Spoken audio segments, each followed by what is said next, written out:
तो दोस्तों, नया चैप्टर शुरू हो चुका है। पिन किए गए कमेंट में नए चैप्टर का टाइम स्टैम्प है, आप क्लिक करके देख सकते हो। तो चलो शुरू करते हैं। ये कहानी शुरू होती है एक सुहाने दिन से। दिखाया जाता है एक बहुत ही सुंदर शहर को जो समंदर के पास ही था। उसी के पास एक फ्लैट में एक नीले बालों वाली औरत अपने छोटे बच्चे को खाना खिला रही थी और वो कहती है, तुम्हारी जिंदगी कितनी अच्छी है, बस खाओ और पेट भर गया तो सो जाओ। मैंने कुछ दिनों तक तुम्हारे लिए अच्छे से सोया तक नहीं, लेकिन इससे मुझे मजा आता है। बस अगर तुम अच्छे से स्वस्थ होकर बड़े होते हो तो मेरी सारी मेहनत, रात जागना, सब कुछ रंग लाएगा। लेकिन हमारा नायक वास्तव में इस बच्चे के रूप में पुनर्जनन हुआ है। दोस्तों, हमारे हीरो का नाम है लिन जिनचेन। मैं इसे जिन कहूंगा ताकि कंफ्यूज न हो। माँ को नहीं पता कि ये बच्चा साधारण नहीं है। वो अपने पिछले जन्म की चेतना के साथ पुनर्जन्मा है। दूध पीते समय वो सोचता है कि उसका दिमाग पूरी तरह विकसित नहीं हुआ, फिर भी वो जागरूक है। एक नीली गेम जैसी स्टेटस स्क्रीन दिखाई देती है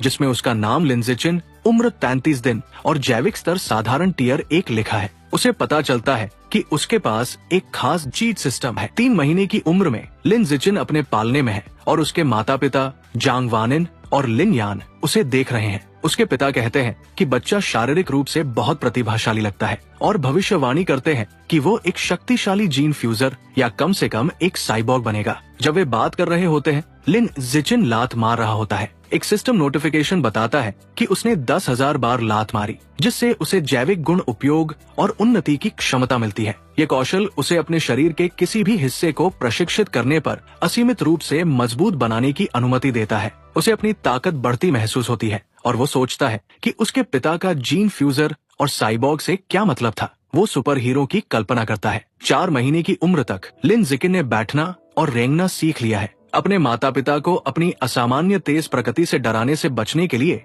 वो केवल रात में प्रशिक्षण करता है। हर बार रेंगने पर उसका सिस्टम उसे पॉइंट्स देता है। 5 महीने की उम्र में उसने चलना सीख लिया है। 6 महीने की उम्र में वो आखिरकार अपने माता पिता के सामने बैठने और रेंगने में सक्षम होता है, बिना ये अजीब लगे। टीवी देखते समय एक न्यूज रिपोर्ट में विचित्र जानवरों के बारे में बताया जाता है, जिसमें जीन फ्यूजर और साइबॉर्ग मिलकर उनसे लड़ रहे हैं। पहली बार लिन जिचिन को समझ आता है कि ये दुनिया उसके पुराने संसार से बहुत अलग है। उसे पता चलता है कि इस पृथ्वी में उत्परिवर्तन हुआ है, जिससे विचित्र जानवर, भयानक प्राणी पैदा हुए हैं। इनसे लड़ने के लिए मानवता ने 2 रास्ते विकसित किए हैं। पहला है यांत्रिक उन्नति, जिसमें लोग अपने शरीर को तकनीक से संशोधित कर शक्तिशाली साइबॉर्ग बनते हैं। दूसरा है जीन संशोधन, जिसमें लोग अपने जीन को विचित्र जानवरों के साथ मिलाकर जीन फ्यूजर बनते हैं ताकि उनकी शक्ति से राक्षसों से लड़ सकें। खतरों को समझते हुए पुनर्जनन लिन जिचिन अपने सिस्टम का उपयोग कर सुरक्षित रूप से बड़ा होने, अपनी क्षमताओं को विकसित करने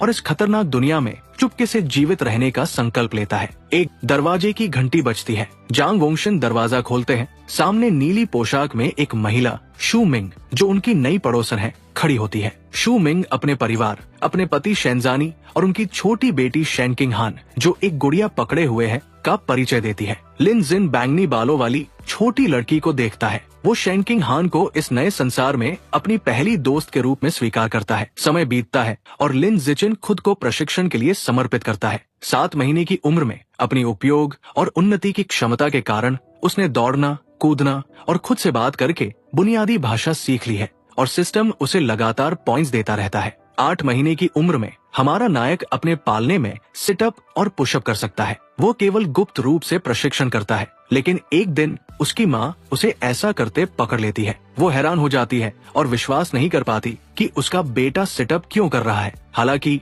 हमारा नायक जल्दी से इसे नजरअंदाज कर देता है, जिससे उसकी माँ को लगता है कि ये सिर्फ अधिक काम के कारण भ्रम है। कुछ दिन बाद उसकी माँ घबराहट में अपने पति को बुलाती है, क्योंकि उसे पता चलता है कि उनके 8 महीने के बेटे के पास पहले से ही 6 पैक है। नायक के पिता सोचने लगते हैं और याद करते हैं कि 6 पैक के अलावा वो बहुत खाता भी है। इसके साथ उनके पिता को एक शानदार विचार आता है और वो अपनी पत्नी से पूछते हैं कि क्या उनका बेटा एक दुर्लभ प्रतिभाशाली बच्चा हो सकता है। नायक का पिता कहता है कि उसका भविष्य उज्जवल होगा और हमारा नायक राहत महसूस करता है कि उसका रहस्य उजागर नहीं हुआ। टीवी देखते समय वे एक न्यूज देखते हैं जिसमें एक युवा प्रतिभाशाली बच्चे के बारे में बताया जाता है, जो सिर्फ 2 साल की उम्र में 20 किलो उठा सकता है। ये सुनकर उसकी माँ गर्व से कहती है कि उसका बेटा भविष्य में कुलीन परिवारों के उन प्रतिभाशाली बच्चों से नहीं हारेगा। हमारा नायक सोचता है कि उसकी माँ उसे अच्छी तरह जानती है, लेकिन वो सोचता है कि क्या वो वाकई 2 साल की उम्र में 20 किलो उठा पाएगा। 2 साल की उम्र तक हमारा नायक एक हाथ से 20 किलो का डिब्बा उठा सकता है।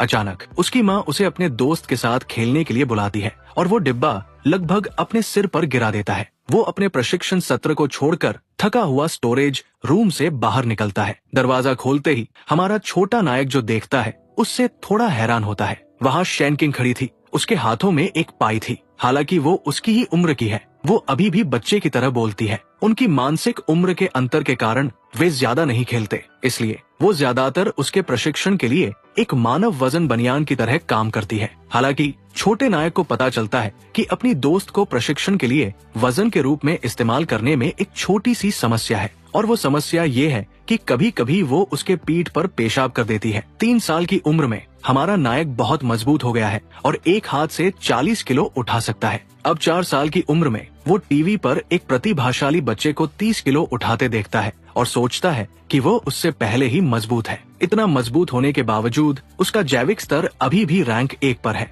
और वह सोचता है कि अगला स्तर क्या हो सकता है। इसी के साथ हमारा युवा नायक पहली बार घर से बाहर निकलता है और दुनिया को देखता है। वो सबसे पहले लाइब्रेरी जाने का फैसला करता है क्योंकि उसके माता पिता उसे इलेक्ट्रॉनिक्स का उपयोग नहीं करने देते। वहाँ पहुंचकर वो सबसे आगे दौड़ता है। उसकी माँ पूछती है कि उसे इतनी मुश्किल किताबें क्यों पसंद है, लेकिन हमारा युवा नायक पढ़ता रहता है। किताबें पढ़ते हुए उसे पता चलता है कि दुनिया 6 जैविक स्तरों में बंटी है, सामान्य से लेकर मिथकीय तक। उसे ये भी पता चलता है कि प्रत्येक स्तर में 9 रैंक है और वो इस खतरनाक दुनिया में खुद को बहुत छोटा महसूस करता है। पढ़ते समय सिस्टम उसे 100 मिलियन अक्षर पढ़ने के लिए एक नई मिशन पुरस्कृत करता है। सिस्टम से मिले नए मिशन के साथ हमारा नायक अगले कुछ दिनों तक लगातार प्रशिक्षण और पढ़ाई करता रहता है। 4 साल की उम्र में वो आखिरकार अपनी दोस्त के साथ किंडरगार्टन शुरू करता है। जल्द ही लिन जिचिन साधारण टियर 2 तक पहुंच जाता है। उसकी शारीरिक ताकत जबरदस्त है। वो एक हाथ से 80 किलो वजन उठा सकता है,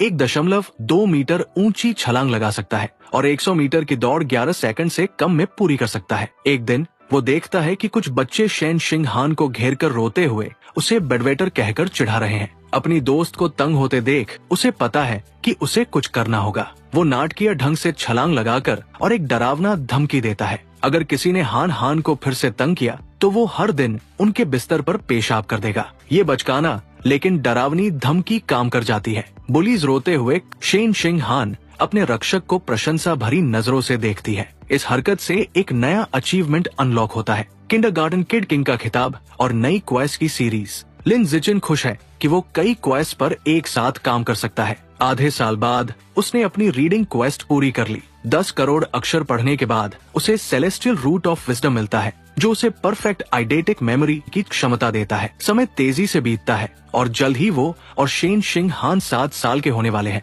किंडरगार्टन ग्रेजुएशन फोटो के लिए पोज देते हुए छुट्टियों में भी लिन जिचिन आराम नहीं करता। अब वो इतना ताकतवर है कि 200 किलो के भारी बारबेल से ट्रेनिंग करता है। छुट्टियों के दौरान उसकी क्षमताएं नई ऊंचाइयों तक पहुंचती है। वो 2 मीटर से ज्यादा ऊंची छलांग लगा सकता है और 100 मीटर दौड़ में 7.98 सेकंड के साथ 8 सेकंड का बैरियर तोड़ देता है। उसका दिमाग भी उतना ही तेज है। नए गुण की वजह से उसने प्राइमरी स्कूल का ज्यादातर पाठ्यक्रम पहले ही पूरा कर लिया है। उसकी नई जिंदगी सनशाइन एलिमेंट्री स्कूल में शुरू होती है। चूंकि वो पहले से ही एडवांस सब्जेक्ट्स की सेल्फ स्टडी कर रहा था, अकादमिक प्रतियोगिताएं उसके लिए आसान थी। उसने नेशनल एलिमेंट्री स्कूल अकादमिक प्रतियोगिता में आसानी से पहला स्थान हासिल किया ताकि जल्दी से अपना खिताब अनलॉक कर सके। जब भी उसे फुर्सत मिलती वो शेन शिंग हान को प्राइवेट ट्यूशन देता। हालांकि वो कोई असाधारण प्रतिभा नहीं थी, लेकिन मेहनती थी। उसकी मदद से हान के ग्रेड्स में जबरदस्त सुधार हुआ। एक सेमेस्टर के बाद वो क्लास में दूसरे स्थान पर थी, जबकि लिन जिचिन पहले स्थान पर। अपनी क्वेस्ट को तेज करने के लिए उसने स्कूल स्पोर्ट्स मीट में भी हिस्सा लिया, हर रिकॉर्ड तोड़ते हुए। जब उसे लगता था कि उसकी स्कूल लाइफ इसी तरह की प्रेडिक्टेबल रूटीन में चलेगी, तभी एक खास ट्रांसफर स्टूडेंट आती है। टीचर नई लड़की का परिचय करवाते हैं, जिसके लंबे चांदी नीले बाल है। उसका नाम है बाई। लिन जिचिन को तुरंत पता चलता है कि वो अलग है। जैसे ही वो दरवाजे पर खड़ी होती है, उसे एक हल्की असामान्य आभा महसूस होती है जो किसी सामान्य इंसान की नहीं थी। जब नई ट्रांसफर स्टूडेंट बाशुएर अपनी सीट ढूंढने के लिए चलती है, बाकी स्टूडेंट्स उसे उत्सुकता से देखते हैं। शेन शिंगहान, जो लिन जिचिन को शियाओ चेन कहती है, उसके पास झुककर फुसफुसाती है कि बाई के बाल कितने सुंदर हैं, जैसे सर्दी की बर्फ के टुकड़े। लेकिन लिन जिचिन सौंदर्य की बात करने के मूड में नहीं है। जब बाई उसके पास बैठती है, उसका दिमाग उस अजीब गैर मानवीय आभा पर है जो उसे बाई से महसूस हो रही है। वो सोचता है कि क्या वो जीन फ्यूजर हो सकती है या किसी जीन फ्यूजर की वंशज। आने वाले दिनों में बाई एक रहस्य बनी रहती है। वो किसी से बात नहीं करती और क्लास खत्म होते ही अपनी डेस्क पर सिर रखकर स्थिर हो जाती है। बाई शुएर शायद ही बाथरूम के लिए उठती हो। शुरू में स्टूडेंट्स उसमें उत्सुकता दिखाते हैं, यहाँ तक कि उसके सोते वक्त तस्वीरें लेते हैं। लेकिन जब उसका व्यवहार नहीं बदलता तो उनकी दिलचस्पी खत्म हो जाती है और क्लासरूम अपने रूटीन में लौट आता है। एक महीने बाद ये शांति टूट जाती है। एक अजीब घटना शुरू होती है। बाई शुएर से एक चिपचिपा सफेद तरल निकलने लगता है। इस पदार्थ से बदबू आती है और ये उसके कपड़ों और पैरों पर टपकता है। बाकी स्टूडेंट्स घृणा से प्रतिक्रिया देते हैं, बदबू की शिकायत करते हैं। एक बदमिजाज लड़का गुआन चुन उस तरल पर भद्दा कमेंट करता है और फिर अपनी पानी की बोतल उसके सिर पर उड़ेल देता है। कहता है कि वो उसे धो रहा है। अपमानित और भीगी हुई बाई शुएर अपनी मुट्ठी डेस्क पर कस लेती है। आंसू उसके चेहरे पर बहने लगते हैं और वो चुपके से कांपते कंधों के साथ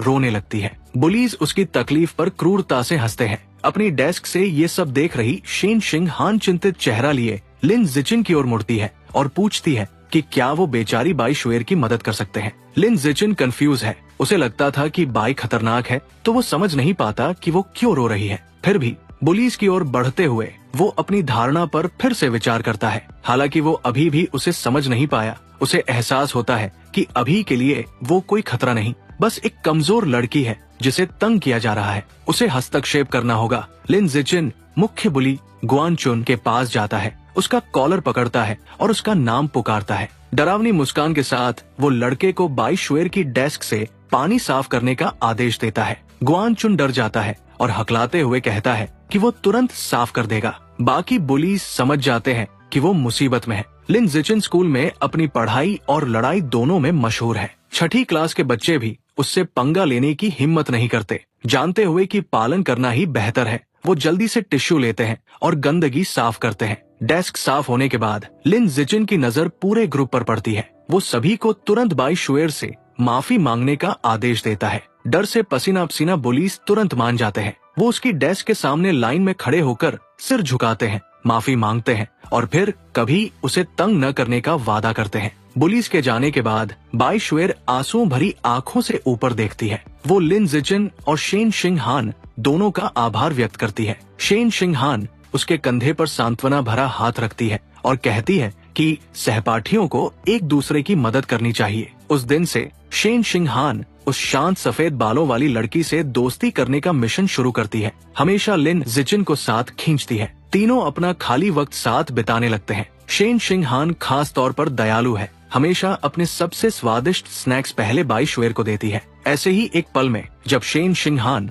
उसे कुछ खाने को देती है, बाई शुएर झिझकती है। वो उनसे पूछती है कि क्या उन्हें उससे घृणा नहीं होती, क्योंकि उससे बहुत बदबू आती है। वो माफी मांगते हुए बताती है कि उसे उन पर भरोसा नहीं था, क्योंकि बचपन से ही सबने उसे अलग थलग किया है। कोई उसके साथ अच्छा व्यवहार करे, ये उसे इतना अवास्तविक लगता है कि उसे लगता है वो सपना देख रही है। बाई शुएर हैरानी से देखती है जब शेन शिंगहान दृढ़ता से कहती है कि ये कोई सपना नहीं। शेन शिंगहान हल्के से मुस्कुराती है और कहती है कि वो जानती है कि ये कैसा होता है, इसलिए वो कभी उससे घृणा नहीं करेगी। वो ऐलान करती है कि जब तक बाई शुएर चाहे वो हमेशा दोस्त रहेंगे। वो थोड़े झुठलाए लिन जिचिन को भी इस वादे में शामिल कर लेती है। भावुक होकर बाई शुएर शेन शिंगहान को कसकर गले लगाती है। आभार के आंसू उसके चेहरे पर बहते हैं। वो उनकी दयालुता के लिए शुक्रिया अदा करती है। खुद को संभालने के बाद वो कहती है कि वो उन्हें बदले में एक तोहफा देना चाहती है। वो एक हार निकालती है जिसमें जानवरों के 2 दांत है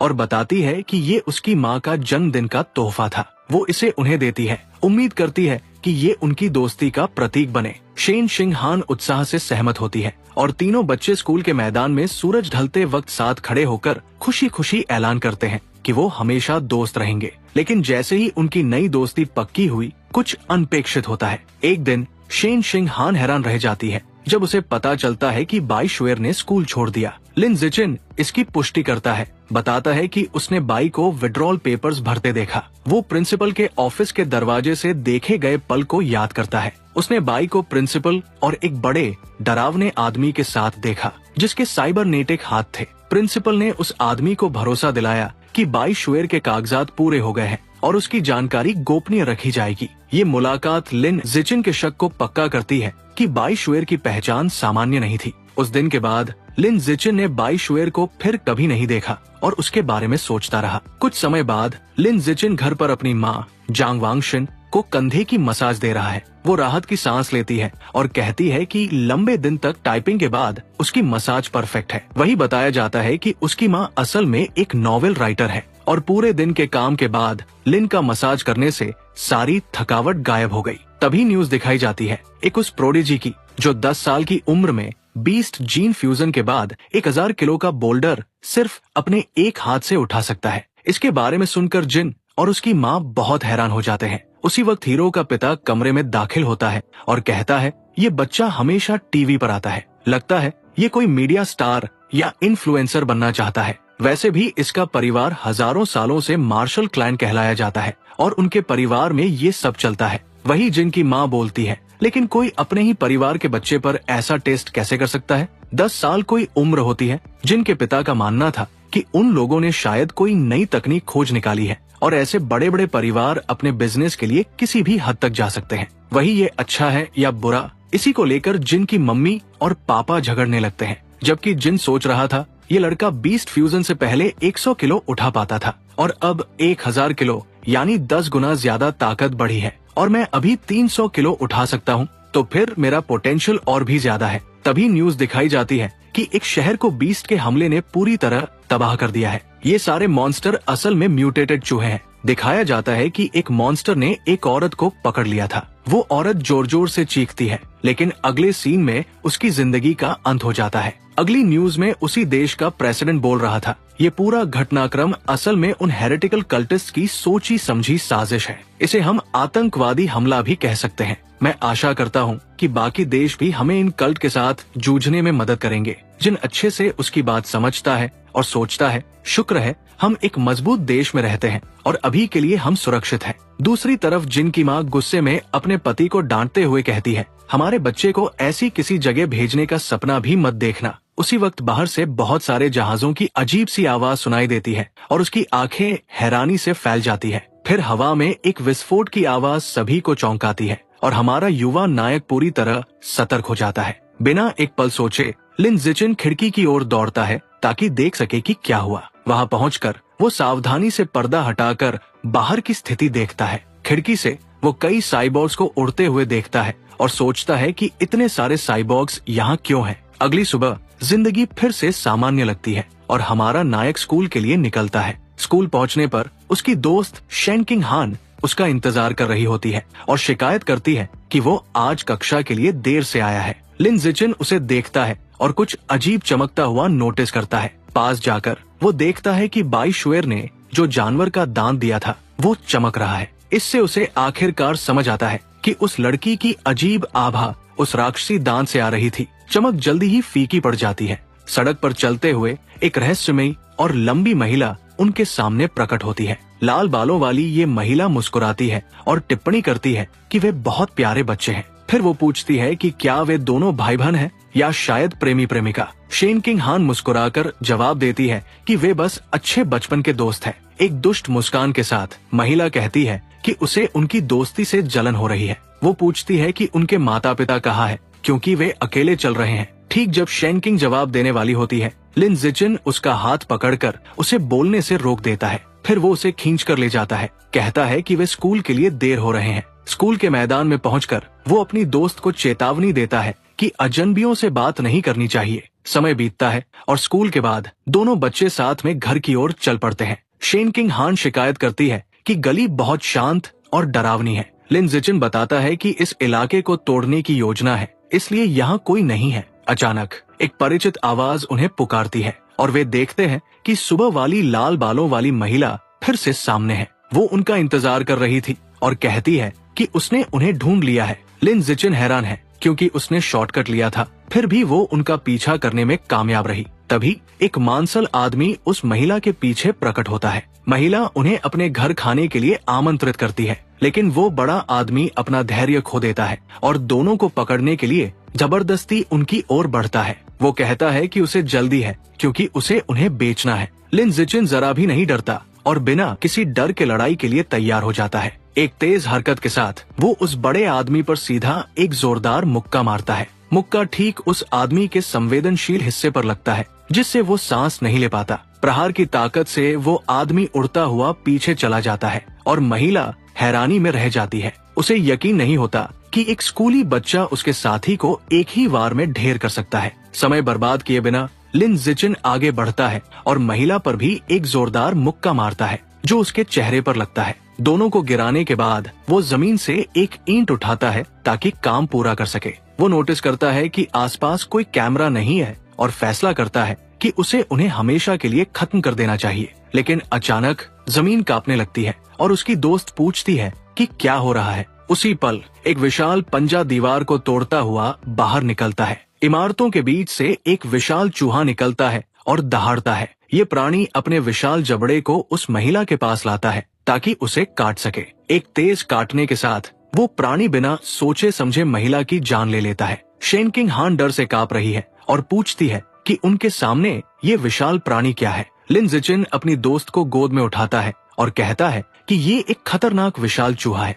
वो कहता है कि उन्हें जितनी तेजी से हो भागना होगा ताकि वे बच सके। तभी लाल कवच में एक गोरी साइबॉर्ग आकाश से उतरती है। वो साइबॉर्ग उनके सामने खड़ी होकर उस विशाल राक्षस से उनकी रक्षा करती है। लिन जिचिन इस महिला को देखकर स्तब्ध रह जाता है जो हवा में उस प्राणी के सामने मंडराती है। बिना समय गवाए वो अपने हाथ में एक शक्तिशाली ऊर्जा हमले को चार्ज करना शुरू करती है। फिर वो प्राणी पर निशाना साधती है और अपना खास हमला करने की तैयारी करती है। वो कई प्रोजेक्टाइल उस विशाल राक्षस की ओर दागती है। प्रोजेक्टाइल सीधे प्राणी को लगते हैं और गली में एक जबरदस्त विस्फोट होता है। वो घूमकर कई ऊर्जा प्रोजेक्टाइल और दागती है। विशाल राक्षस इन हमलों से सीधे टकराता है, लेकिन घायल होने के बावजूद वो पीछे नहीं हटता और अपनी क्रोध भरी कई आंखों से साइबॉर्ग को घूरता है। बिना रुके वो नायिका राक्षस पर एक और प्रहार करती है। कुछ दिन बाद लिन जिचिन न्यूज देखता है और समझता है कि वो साइबॉर्ग इतनी मजबूत नहीं थी क्योंकि उसे जीतने में काफी समय लगा। वो ये भी सोचता है कि विशाल चूहे कितने खतरनाक है और खुश है कि वो उस दिन बच निकला। इसे ध्यान में रखते हुए वो अपनी ट्रेनिंग को और तेज करने का फैसला करता है। स्क्वाड्स के जरिए और पॉइंट्स कमाता है। जिंदगी चलती रहती है और जल्द ही वे शेनकिंग हान का 9वां जन्मदिन मनाते हैं। जन्मदिन की इच्छाएं मांगने के बाद लिन जिचिन अपनी बचपन की दोस्त को एक उपहार देता है। वो उसके द्वारा बनाए गए हेयर क्लिप से बहुत खुश होती है और वो चमकती मुस्कान के साथ उसका आभार मानती है। समय बीतता है, वे मिडिल स्कूल से ग्रेजुएट कर लेते हैं और हमारा नायक अगले कदम के लिए उत्साहित है। तेजी से बेहतर होने के लिए वो बिना रुके ट्रेनिंग करता है। अपनी पीठ पर विशाल पत्थर रखकर पुशअप्स करता है। इस सारी मेहनत से वो आखिरकार तीसरे स्तर तक पहुंच जाता है और उसकी शारीरिक क्षमताएं जबरदस्त तरीके से बढ़ जाती है। वो टीवी देख रहा होता है और सोचता है कि क्योटो का वह प्रतिभाशाली बच्चा अब किस स्तर पर होगा। 14 साल का वह प्रोडिजी 2000 किलो उठा लेता है, लेकिन लिन जिचिन समझता है कि वो अभी भी उससे ज्यादा मजबूत है। ये उसे उत्साहित करता है। वो सोचता है कि भविष्य में जीन फ्यूजन के बाद वो कितना शक्तिशाली हो जाएगा। एक खूबसूरत धूप वाले दिन हाई स्कूल शुरू होता है। चूंकि वो टॉप स्टूडेंट है, कई बेहतरीन स्कूलों ने उसे निमंत्रण दिया था। रजिस्ट्रेशन के दिन प्रिंसिपल और शिक्षक उसका भविष्य को लेकर बड़ी उम्मीदों के साथ स्वागत करते हैं, लेकिन वो वास्तव में अपनी दोस्त के साथ मजे करना चाहता है। शेनकिंग हान उत्साह में उसे पुकारती है ताकि वे पहले से प्लान किया हुआ बैडमिंटन गेम शुरू करें। वो एक तेज हरकत के साथ शटलकॉक को अपनी खास तकनीक फेरी कर्वबॉल के साथ सर्व करती है, लेकिन कोई उनके खेल में दखल देता है और हवा में शटलकॉक पकड़ लेता है। तभी एक सीनियर छात्र आता है और कहता है कि कोर्ट बड़े छात्रों के लिए रिजर्व है। उसके गुंडे शेनकिंग हान को घेर लेते हैं, उसे प्राइवेट लेसन देने की पेशकश करते हैं, लेकिन वो साफ मना कर देती है। ये देखकर लिन जिचिन गुस्सा हो जाता है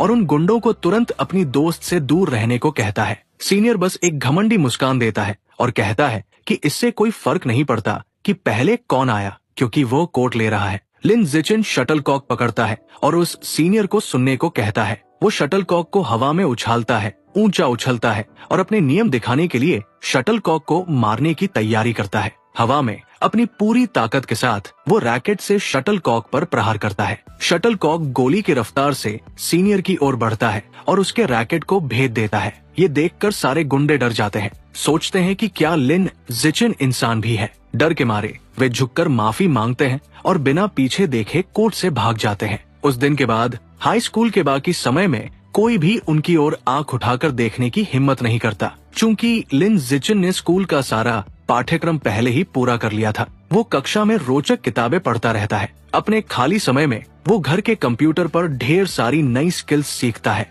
एक खिताब अनलॉक करने के लिए वो हर चैंपियनशिप जीतता है और हर चीज में टॉप मार्क्स लेता है। इस वजह से उसे बहुत सारे प्रशंसक मिल जाते हैं। एक सेमेस्टर बीत गया, लेकिन खिताब अभी भी अनलॉक नहीं हुआ। फिर भी उसके प्रदर्शन ने उसे ढेर सारी फैन गर्ल्स दिलाई, जो उसकी डेस्क पर प्रेम पत्रों के ढेर छोड़ जाती थी। वो इन्हें नजरअंदाज करते हुए वो अपनी दोस्त की मदद पर ध्यान देता है। स्कूल के स्पोर्ट फेस्टिवल में वो 3 इवेंट्स में हिस्सा लेता है। शॉटपुट में वो 20.1 मीटर की थ्रो करता है। उसने अपनी ताकत को थोड़ा रोका ताकि वो ज्यादा अलौकिक न लगे। फिर भी वो तीनों इवेंट्स में बिना किसी मेहनत के पहला स्थान ले लेता है। अचानक उसे अपने शरीर में एक अलग तरह की ऊर्जा का प्रवाह महसूस होता है। उसका सिस्टम उसे उसकी हावी होने की उपलब्धि के लिए पुरस्कृत करता है और वो आखिरकार हाई स्कूल टॉप डॉग खिताब अनलॉक कर लेता है और उसे नया बायोलॉजिकल गुण मिला, सर्वाइवल ऑफ द फिटेस्ट। जैसे ही ये ताकत उसमें समाई, उसे संतुष्टि हुई कि आखिरकार खिताब अनलॉक हो गया। स्कूल के प्रवेश द्वार से गुजरते हुए वो सोचता है कि प्राणियों की जीवन ऊर्जा उसे विकसित करने और उसकी प्रकृति को बढ़ाने में मदद कर सकती है। अचानक उसे कुछ याद आता है और वह रुक जाता है। वो शेनकिंग हान के पास जाता है और उससे पूछता है कि क्या वह उसका जानवर का दांत थोड़ी देर के लिए उधार ले सकता है। बिना झिझक वो उसे वो हार दे देती है जिसमें वह दांत है। जैसे ही वो उस दांत को छूता है, कुछ अजीब होता है। एक सिस्टम स्क्रीन सामने आती है जो बताती है कि उसने अबायसाल जायंट बटरफ्लाई की जीवन ऊर्जा को अवशोषित कर लिया है। ये खोज उसे पूरी तरह हैरान कर देती है। उसी रात अपने कमरे में वो उस अजीब प्राणी के बारे में ऑनलाइन जानकारी ढूंढने का फैसला करता है। हैरानी की बात है कि खोज में कोई परिणाम नहीं मिलता और उसे इस तथाकथित तितली के बारे में कुछ भी नहीं मिलता। ये देखकर कि ऑनलाइन कुछ नहीं मिलेगा, वो फैसला करता है कि उसे इस जानवर का अध्ययन किसी और तरीके से करना होगा। तभी उसे याद आता है कि बाई शुएर ने उसे 2 जानवरों के दांत दिए थे। वो उन्हें ढूंढने जाता है। जैसे ही वो दोबारा उस दांत को पकड़ता है, एक बैंगनी ऊर्जा उसे घेर लेती है और सिस्टम दिखाता है कि उसकी प्रगति 2% तक बढ़ गई है। लिन जिचिन इस नतीजे से थोड़ा निराश होता है, ये सोचते हुए कि इस प्राणी की गाइड को पूरी तरह अनलॉक करने के लिए उसे और जीवन ऊर्जा चाहिए। अगले दिन वो अपनी दोस्त को साइकिल पर बिठाकर ट्रेनिंग के रूप में स्कूल ले जाता है। अचानक एक आवाज उसे पुकारती है और वो साइकिल रोककर देखता है कि कौन है। एक आदमी खुद को मार्शल आर्ट्स टीम का कोच बताता है और स्कूल स्पोर्ट्स में उसके शानदार प्रदर्शन की तारीफ करता है। कोच उसे मार्शल आर्ट्स टीम में शामिल होने का निमंत्रण देता है। ये जोर देकर कहता है कि उसकी एथलेटिक प्रतिभा अविश्वसनीय है और वो उसे स्वीकार करने की विनती करता है। वो आदमी चला जाता है और लिन जिचिन सोचता है कि उसे ना कहने का मौका भी नहीं मिला। दृश्य शहर के सूर्यास्त के खूबसूरत नजारे की ओर बदलता है। लिन जिचिन ने अपने हाथों से एक कीड़ा कुचल दिया है। फिर उसे एहसास होता है कि उस प्रेडेटर स्किल को सक्रिय करने के लिए वो कीड़ा काफी नहीं था। इस सवाल को दिमाग में रखकर वो अपनी थ्योरी को कहीं और आजमाने का फैसला करता है। वो तेजी से वहां पहुंचने के लिए अपनी साइकिल लेता है। अपनी थ्योरी की जांच के लिए वो अपनी दोस्त के साथ एक सुपरमार्केट जाता है जहां जानवरों का मांस बिकता है। थोड़ी देर बाद वे शहर के केंद्र में एक बड़े सुपरमार्केट में पहुंचते हैं। अंदर उसे पता चलता है कि सारा जानवरों का मांस प्री पैकेज्ड है, जिससे वो अपनी थ्योरी का परीक्षण नहीं कर सकता। अचानक उसे किसी के ताजा कटे हुए जानवरों के मांस की घोषणा सुनाई देती है। इसके साथ वो एक कसाई को देखता है जो उसके सामने ताजा मांस काट रहा है। वो अपनी दोस्त को एक पल रुकने को कहता है और मांस को करीब से देखने के लिए दौड़ता है और जल्दी से मांस को छूने के लिए पास जाता है। वो हाथ बढ़ाकर ताजा कटे हुए जानवर के मांस के टुकड़े पर रखता है। जैसे ही वो छूता है, बैंगनी ऊर्जा का एक ताकतवर झटका उसमें समा जाता है। जैसा उसने सोचा था, इस मांस में जीवन ऊर्जा का जबरदस्त झटका है। वो उत्साह में अपनी मुट्ठी कस लेता है, चेहरे पर चौड़ी मुस्कान लिए। शेन शिंग हान हैरान होकर देखती है, सोचती है कि मांस को छूने से वो इतना उत्साहित क्यों है। वो चिंतित और कंफ्यूज होकर पास आती है और पूछती है कि मांस को छूने में कैसा लगा। लिन जिचिन शांत रहने की कोशिश करता है और हैरान शेन शिंग हान से कहता है कि मांस बस सामान्य से ज्यादा ताजा लगता है और पूछता है कि क्या वो भी छूना चाहेगी। वो जल्दी से दोनों हाथ हिलाकर मना करती है। अपनी थ्योरी की पुष्टि होने पर लिन जिचिन उस जानवर के मांस को घर पर आजमाने के लिए खरीदने का फैसला करता है, जिससे शेन शिंग हान हैरान रह जाती है। उसे उसकी प्रतिक्रिया पर आश्चर्य नहीं होता, क्योंकि वो जानता है कि जानवरों का मांस बेहद महंगा है। यहाँ तक कि सबसे सस्ता विकल्प घोस्ट शैडो स्क्विड भी करीब 1000 येन प्रति जिन का है। स्क्विड चुनते हुए वो एक पैकेट उठाता है। शेन शिंग हान कीमत देखकर घबरा जाती है, कहती है कि ये बहुत महंगा है और उसे पहले अपनी माँ से पूछना चाहिए। लिन बस मुस्कुराता है और उसे सांत्वना देते हुए सिर पर थपथपाता है। वो कहता है कि चिंता न करे और झूठ बोलता है कि उसकी माँ ने पहले ही दोनों परिवारों के लिए ढेर सारा मांस खरीदने को कहा था। एक फ्लैशबैक में उसकी माँ जांग वांगशिन खुशी खुशी एक दावत पकाने के लिए सहमत होती दिखती है। मन ही मन लिन जिचिन मानता है कि बांटना उसकी योजना का हिस्सा है, लेकिन उसका दूसरा ज्यादा जरूरी कारण ये टेस्ट करना है कि क्या वो खाने के जरिए जीवन ऊर्जा सोख सकता है, क्योंकि उसे चिंता है कि सीधे सोखने से मांस खराब हो सकता है। चेकआउट पर वो घोस्ट शैडो स्क्विड के 3 पैकेट खरीदता है। महिला कैशियर उसका शुक्रिया अदा करती है। बाहर निकलते वक्त लिन जिचिन सोचता है कि मांस कितना महंगा था और सोचता है कि वो इसे दोबारा कब खरीद पाएंगे। जब तक वो शॉपिंग खत्म करते हैं, रात के 9 बज चुके हैं। शहर में हाल ही में अराजकता को देखते हुए वो सुरक्षा के लिए सीधे घर जाने का फैसला करते हैं। घर लौटते वक्त लिन जिचिन अपने प्रयोग के बारे में सोचता रहता है। इंतजार न कर पाने की वजह से वो चुपके से साइकिल की टोकरी में रखे मांस के पैकेट पर हाथ रखता है। उसे तुरंत बैंगनी ऊर्जा का एक जाना पहचाना झटका महसूस होता है। उसका सिस्टम पुष्टि करता है कि उसने घोस्ट शैडो स्क्विड की जीवन ऊर्जा का एक अंश निगल लिया है। इस प्राणी के लिए एक नई गाइड बुक अनलॉक होती है, लेकिन प्रोग्रेस सिर्फ 0.1% है। उसके दिमाग में कई आंखों वाले खतरनाक स्क्विड की एक वर्णनीय छवि उभरती है। शांत गलियों से साइकिल चलाते वक्त वो मानसिक गणना करता है। उसे एहसास होता है कि थोड़ा सा मांस निगलने से सिर्फ उसकी ताकत का एक छोटा हिस्सा अनलॉक हुआ। वो अनुमान लगाता है कि गाइड बुक को 100% तक पहुंचने के लिए उसे 100 जिन मांस निगलना होगा, जिसकी कीमत 1 लाख येन होगी। वो स्क्विड की खास क्षमता के बारे में सोचता है, जो पानी में घुलकर गायब हो सकती है, और फैसला करता है कि ये ताकतवर स्किल कीमत के लायक है। उसका रास्ता साफ है, उसे ढेर सारा पैसा कमाना होगा, क्योंकि वो अपने परिवार से इतनी बड़ी रकम नहीं मांग सकता। फिर उसे मांस खरीदने का दूसरा कारण याद आता है, ये टेस्ट करना कि जीवन ऊर्जा सोखने से मांस खराब होगा या नहीं। वो पैकेट की ओर देखता है। कुछ समय बीत चुका है, लेकिन मांस पूरी तरह ताजा दिखता है। वो खुशी से मुस्कुराता है, ये जानकर कि जीवन ऊर्जा सोखने से मांस खराब नहीं होता। वो ऊर्जा सोखता रहता है और स्क्विड की प्रोग्रेस बार 3% तक पहुंच जाती है। उसका ध्यान तब टूटता है जब शेन शिंग हान चेतावनी भरा चिल्लाती है। वो तेजी से ब्रेक मारता है और साइकिल चीखते हुए कुछ इंच की दूरी पर रुक जाती है। साइकिल लेन में एक जोड़े से टकराने से बचते हुए लिन जिचिन माफी मांगता है। वो खुद को डांटता है कि उसने रास्ते पर ध्यान नहीं दिया। फिर सोचता है कि लेन इतनी भीड़ क्यों है। शेन शिंग हान आगे इशारा करती है। एक मजबूत लाल बालों वाला आदमी एक औरत को चाकू की नोक पर बंधक बनाए हुए है। शेन शिंग हान डर में डूबी उस औरत को पहचानती है। वो उनकी टीचर जिया है। वो आदमी भीड़ पर धमकियां चिल्लाता है। इलाका पुलिस ऑफिसर से घिरा हुआ है, जो मेगाफोन के जरिए हालात को शांत करने की कोशिश कर रहे हैं। पुलिस कैप्टन एक ऑफिसर आबेंग को रोकता है, कहता है कि बिना सोचे गोली न चलाए।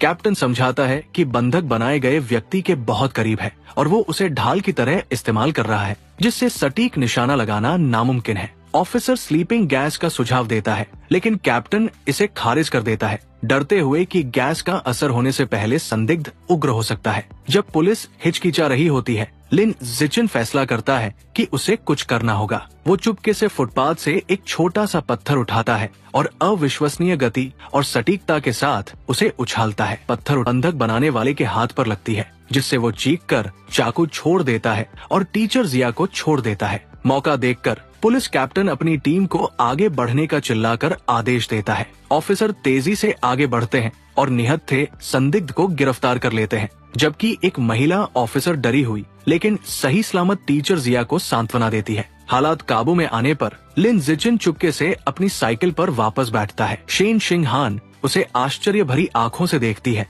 और पूछती है कि क्या उसने पत्थर फेंका था। वो जल्दी से उसे चुप कराता है, कहता है कि वो यहाँ से निकले और बाद में बात करेंगे। ठीक जब वो भागने वाले होते हैं, एक आवाज उन्हें रुकने का आदेश देती है। पुलिस कैप्टन पुकारता है, पूछता है कि क्या लिन जिचिन ने वो पत्थर फेंका था। पकड़े जाने से घबराकर लिन जिचिन नर्वस मुस्कान के साथ सब कुछ नकार देता है। कैप्टन उन्हें साइकिल चलाकर जाते हुए देखता है, सोचता है कि कोई अच्छा काम स्वीकार न करना अजीब है। वो जोर से कहता है कि बहादुरी के लिए इनाम है। इनाम शब्द तुरंत लिन जिचिन का ध्यान खींचता है। पैसों की जरूरत में वो ब्रेक मारकर साइकिल को चीखते हुए रोकता है और कैप्टन के पास वापस दौड़ता है। वो शर्मिंदगी से अपनी नकारात्मक बात वापस लेता है, मानता है कि उसने पत्थर फेंका और बताता है कि पैसा उसके लिए बहुत जरूरी है। कैप्टन उसे स्टेशन पर रिपोर्ट बनाने के लिए आने को कहता है, वादा करता है कि वो इनाम के लिए अप्लाई करने में मदद करेगा। अपने परिवारों को सूचित करने के बाद लिन जिचिन और शेन शिंग हान पुलिस स्टेशन जाने की तैयारी करते हैं। उसे लगता है कि सब कुछ आसानी से हो जाएगा, लेकिन जब पुलिस हथकड़ी लगे संदिग्ध को ले जा रही होती है, कुछ भयानक गलत हो जाता है। संदिग्ध का चेहरा भयावह रूप से विकृत होने लगता है। पुलिस डर के साथ महसूस करती है कि वो एक हेरेटिक है और उनके सामने ही एक विशाल चूहे में बदल रहा है। राक्षस अपनी हथकड़ियां तोड़ देता है और उत्पात मचाने लगता है। अपने विशाल पंजों से ऑफिसर्स पर वार करता है। पुलिस कैप्टन अपने रेडियो पर चिल्लाता है, सभी फोर्स को गोली चलाने का आदेश देता है।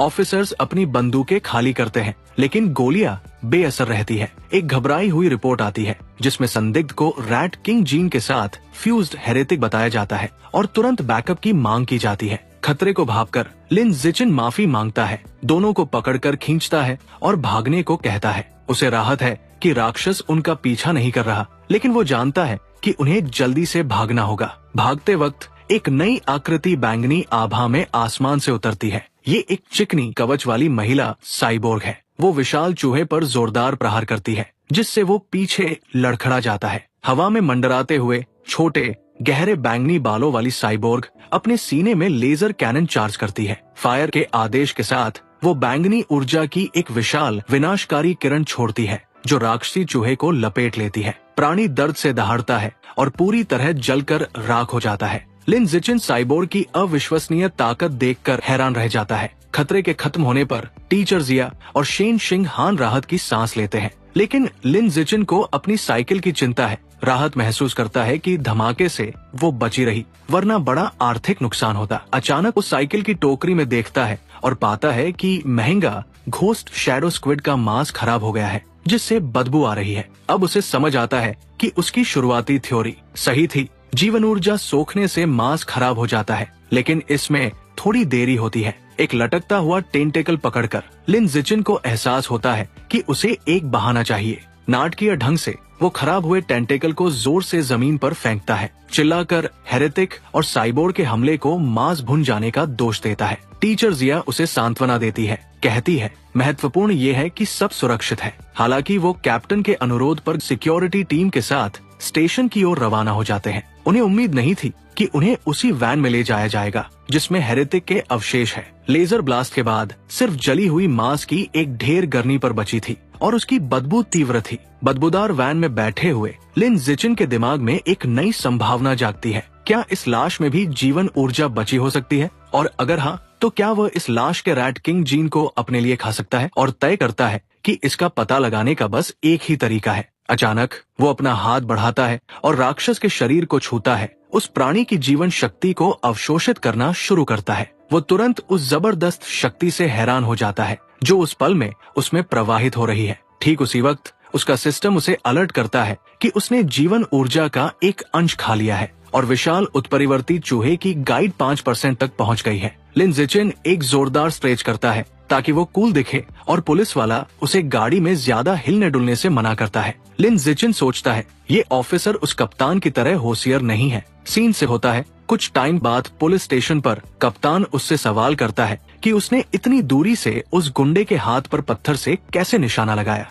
वो कहता है कि उसने अपनी दाहिनी बाह पर खूब मेहनत की है क्योंकि वो बड़ा हो रहा है। लेकिन अधिकारी उस जवाब को एक सेकंड के लिए भी नहीं मानता। उसी पल पीछे का दरवाजा खुलता है। लिन जिचिन की माँ और शेनकिंग हान का परिवार उन्हें लेने आता है और वो इस अचानक मुलाकात से पूरी तरह हैरान रह जाता है। उसकी माँ घबराहट में अपने बेटे की ओर दौड़ती है, उसका नाम चिल्लाती है, पूरी तरह चिंता में डूबी हुई। वो उसे कसकर गले लगाती है और पूछती है कि वो ठीक है या नहीं। लिन जिचिन उसे शांत करता है, कहता है कि वो बिल्कुल ठीक है और उसे तो इनाम भी मिला है। उसकी माँ उसे वादा करवाती है कि अगली बार खतरे में वो कहीं सुरक्षित छिप जाएगा। वो आगे कहती है कि वो बस यही चाहती है कि उसका बेटा सुरक्षित और बिना किसी खरोंच के बड़ा हो। लिन जिचिन वादा करता है कि वो पहले अपनी सुरक्षा करेगा और अपनी माँ के साथ निकल पड़ता है, जबकि कप्तान ये सब देखता रहता है। दो महिला अधिकारी रैट गॉड कल्ट की बात कर रही है, जो अब और साहसी हो गया है और यूनिवर्सिटियों में घुसपैठ कर रहा है।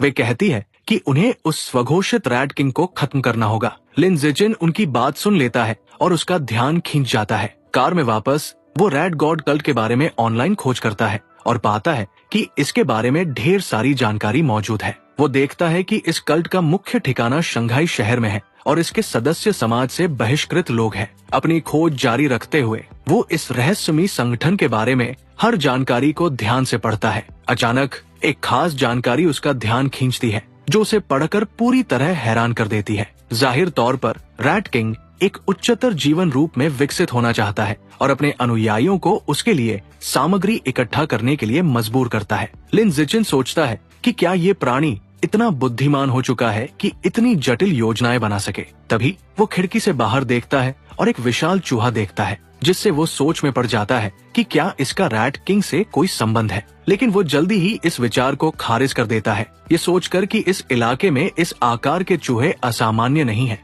फिर वो नोटिस करता है कि शेनकिंग हान बहुत चुप है और सोचता है कि उसके साथ क्या गलत हो सकता है। नीचे देखने पर उसे पता चलता है कि उसकी टांगे गीली है और उसे शक होता है कि फिर से वही हुआ। जब भी वो घबराती या डरती है, वो खुद को रोक नहीं पाती और वही बचपन वाली गलती कर बैठती है। लिन जिचिन को हमेशा शक था कि ये उसकी किसी अज्ञात क्षमता से जुड़ा हो सकता है, जबकि दिखाया जाता है कि पीछे अब वो बिल्ली उस बड़े चूहे के हाथों मर चुकी थी। घर पहुंचने पर उसकी माँ नोटिस करती है कि मांस गायब है और हैरानी से पूछती है कि किराने का सामान कहाँ गया। लिन जिचिन जल्दी से एक बहाना बनाता है, कहता है कि एक आपात स्थिति थी और उस अफरात फरी में उसने मांस गिरा दिया। उसकी माँ उसे भूलने को कहती है, ये कहते हुए कि सबसे जरूरी बात ये है कि वो सुरक्षित और बिना किसी चोट के है। लिन जिचिन राहत की सांस लेता है, ये सोचकर कि वो भाग्यशाली रहा कि उसने अपनी माँ को उस झूठ से बेवकूफ बना लिया। उसका पिता मांस ढूंढने के लिए बाहर जाने की कोशिश करता है,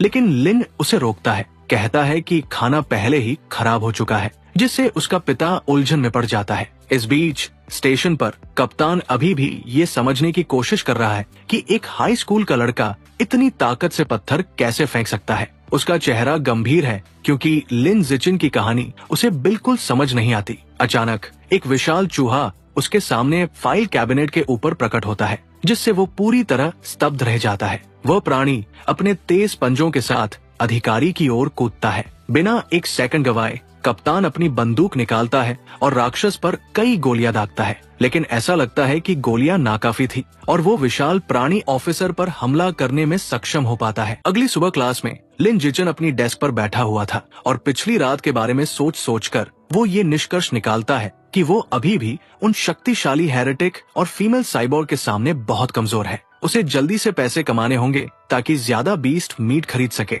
जिससे उसकी गाइड बुक का प्रोग्रेस जल्दी से पूरा हो जाए। वो सोचता है कि इन्फ्लुएंसर बन जाए और निचले क्लास की चीजों को समझाते हुए वीडियो बनाए, साथ ही स्टडी मटेरियल बेचकर अच्छा पैसा कमा सकता है। लेकिन वो इस आइडिया को खारिज कर देता है क्योंकि ये बहुत चमकदार है और उसके लो प्रोफाइल रहने के लक्ष्य के खिलाफ है। अचानक एक आइडिया उसके दिमाग में चमकता है। उसे याद आता है कि इस दुनिया में मार्शल आर्ट्स और जीन फ्यूजन एकेडमिक से ज्यादा महत्वपूर्ण है। वो फैसला करता है कि अब एक्शन लेने का समय आ गया है। सीन बदलता है और हमारे हीरो को स्कूल जिम के अंदर घुसते हुए दिखाया जाता है, जहां मार्शल आर्ट्स की टीम प्रैक्टिस कर रही थी। वहां उसे कोच गुओ थर्मस से चाय पीते हुए मिलता है और वह उसका अभिवादन करता है। हैरान कोच गुओ पूछता है कि क्या वह टीम ज्वाइन करने आया है या सिर्फ टीम के बारे में और जानने के लिए। जवाब देने की बजाय लिन जिचन आगे झुकता है और चुपके से पूछता है कि क्या टीम ज्वाइन करने से सिटी टूर्नामेंट्स में कंपटीशन करने का मौका मिलेगा और प्राइज मनी भी मिलेगी या नहीं।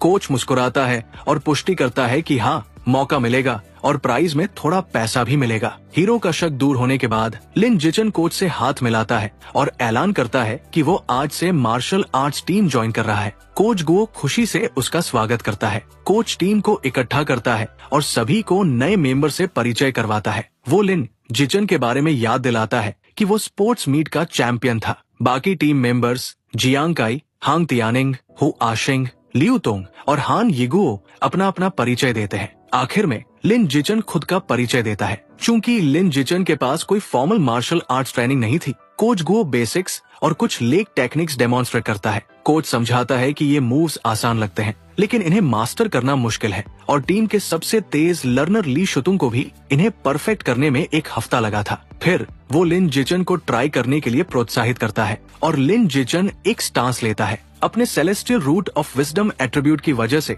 जो उसे स्वर्गीय मार्शल इंसाइट देता है, वो सिर्फ देखने से ही डेमोन्स्ट्रेशन के हर डिटेल को समझ चुका था। जैसे ही वो फिस्ट टेक्निक्स की प्रैक्टिस करता है, एक सिस्टम नोटिफिकेशन आती है जो उसे वाइटैलिटी, स्ट्रेंथ, डेक्सटेरिटी और प्रोफिशिएंसी में पॉइंट्स देती है। वो हाथ और फिस्ट मूवमेंट्स को बिल्कुल फ्लॉलेस प्रिसीजन, परफेक्शन और स्पीड के साथ एग्जीक्यूट करता है। वो बिना रुके लेग टेक्निक्स में स्विच करता है, ताकतवर और फ्लूइड किक्स परफॉर्म करता है। एक और सिस्टम नोटिफिकेशन उसे लेग मसल्स, डेक्सटेरिटी और प्रोफिशिएंसी के पॉइंट्स देती है। कोच और पूरी टीम हैरानी से चुपचाप देखते रहते हैं, विश्वास नहीं कर पाता। वो सोचता है कि कोई इतने जटिल फॉर्म्स को एक नजर में कैसे परफेक्टली सीख सकता है। हमारे हीरो के परफॉर्मेंस को घूरते हुए उसके दिमाग में बस एक ही ख्याल आता है, ऐसा प्रोडिजी करोड़ों में बस एक बार जम लेता है। उस शाम लिन जिचन की माँ जियांग वान जुन उसे डिनर के लिए बुलाती है। वो उत्सुकता से बाहर भागता है, हाथ में चम्मच लिए पूछता है कि उसने क्या बनाया है।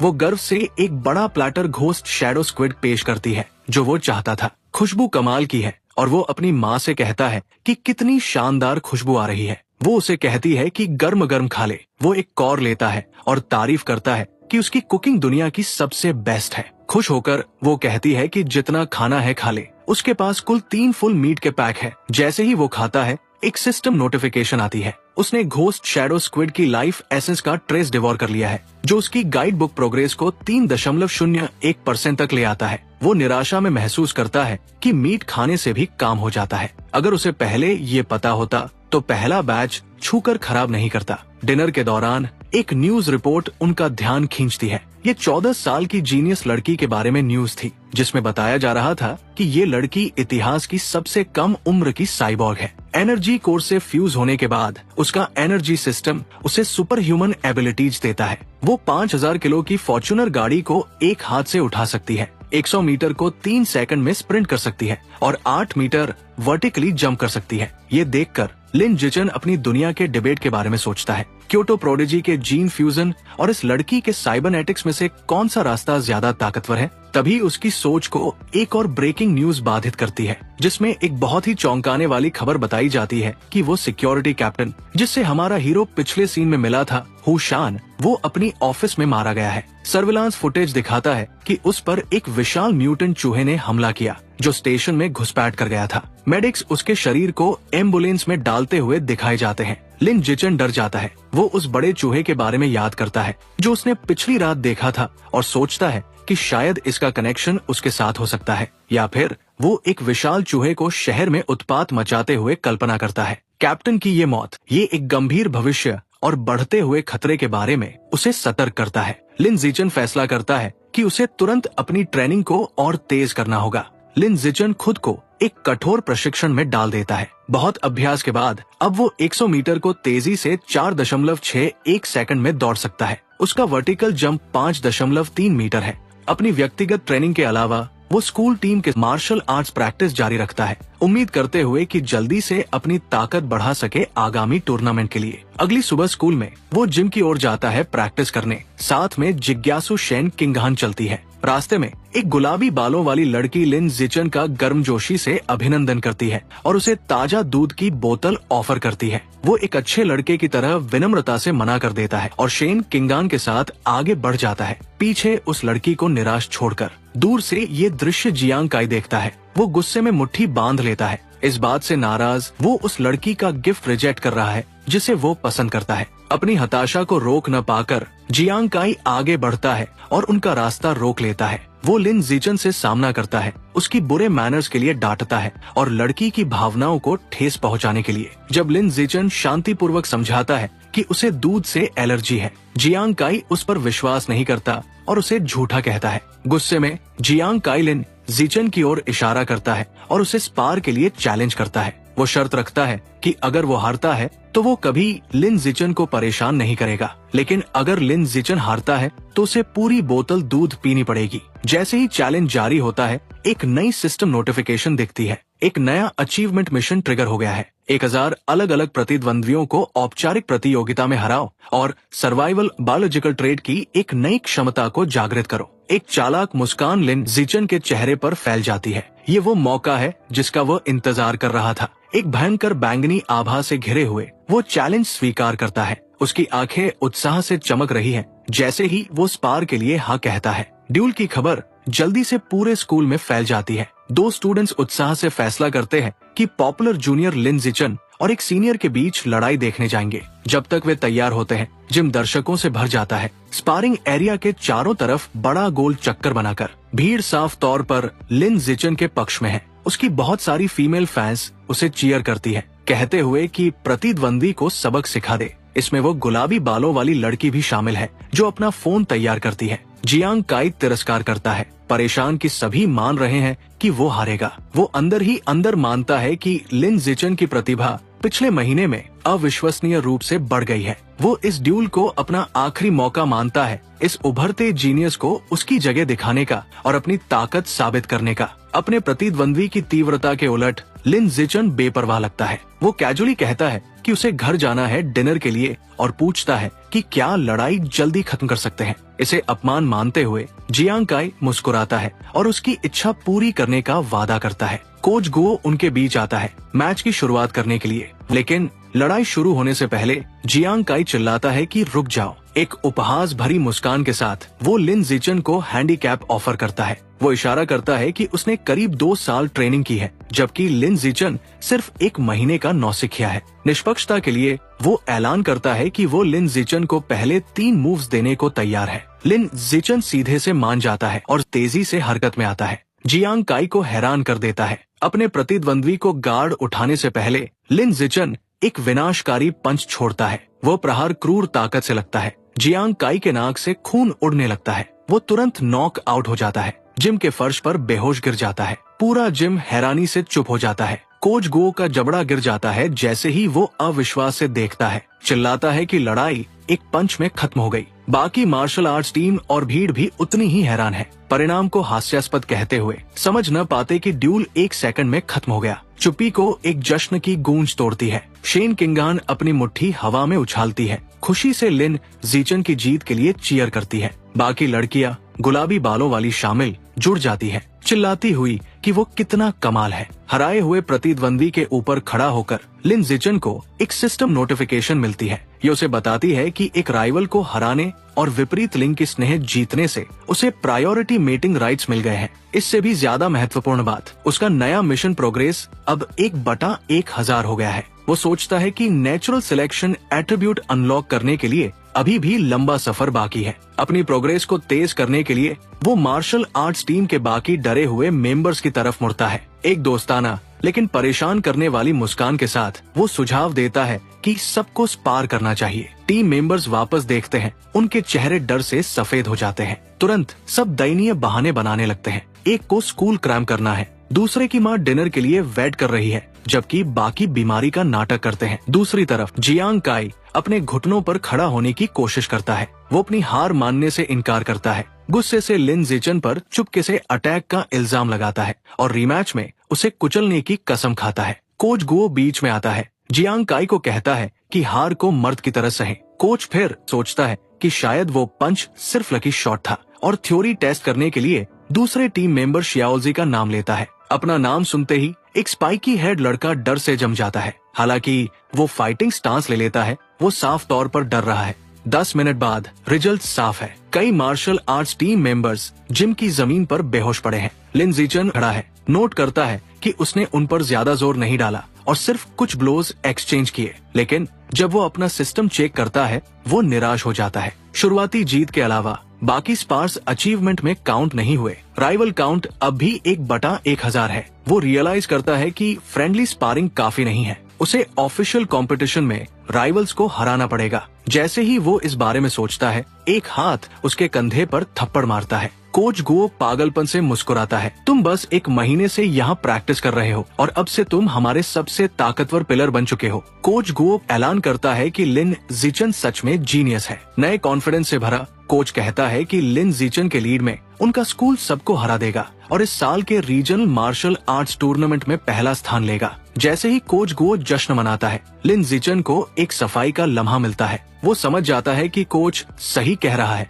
आने वाला टूर्नामेंट एक साथ कई ऑफिशियल अपोनेंट्स का सामना करने का परफेक्ट मौका है। वो निर्णायक बन जाता है, समझ जाता है कि जैसे ही वो ऑफिशियल कंपटीशन में उन्हें हराएगा, हर जीत उसकी प्रोग्रेस में काउंट होगी। उसके विचारों को एक हराया हुआ जियांग काई का उसका नाम पुकारना रोक देता है। होश वापस पाने के बाद जियांग काई खड़ा होता है, लिन ज़िचन की तरफ इशारा करता है और अपनी हार को फॉर्मली एक्सेप्ट करता है। एक प्रपोजल के साथ वो कहता है कि अब जब वो हार गया है, लिन ज़िचन उसके साथ कुछ भी कर सकता है, चाहे वो उसे अपनी पॉटी भी खिला दे। वो किसी से डरता नहीं है। उसके अजीब लफ्ज सबको पूरी तरह शॉक्ड और परेशान छोड़ देते हैं। स्पेक्टेटर्स और कोच जल्दी भाग जाते हैं। जियांग काई को अकेला छोड़कर, जो कॉम्प्लेन करता है कि उसका स्पीच खत्म नहीं हुआ था। 1 महीने बाद पीछे न रहने का निर्णय लेते हुए Shen Qingan martial arts class join कर लेती है और लिन ज़िचन के साथ कठोर ट्रेनिंग शुरू करती है। उनका रोजाना रूटीन इंटेंस है। वे 3000 मीटर रन से शुरू करते हैं, फिर 1 घंटे का hand to hand combat practice.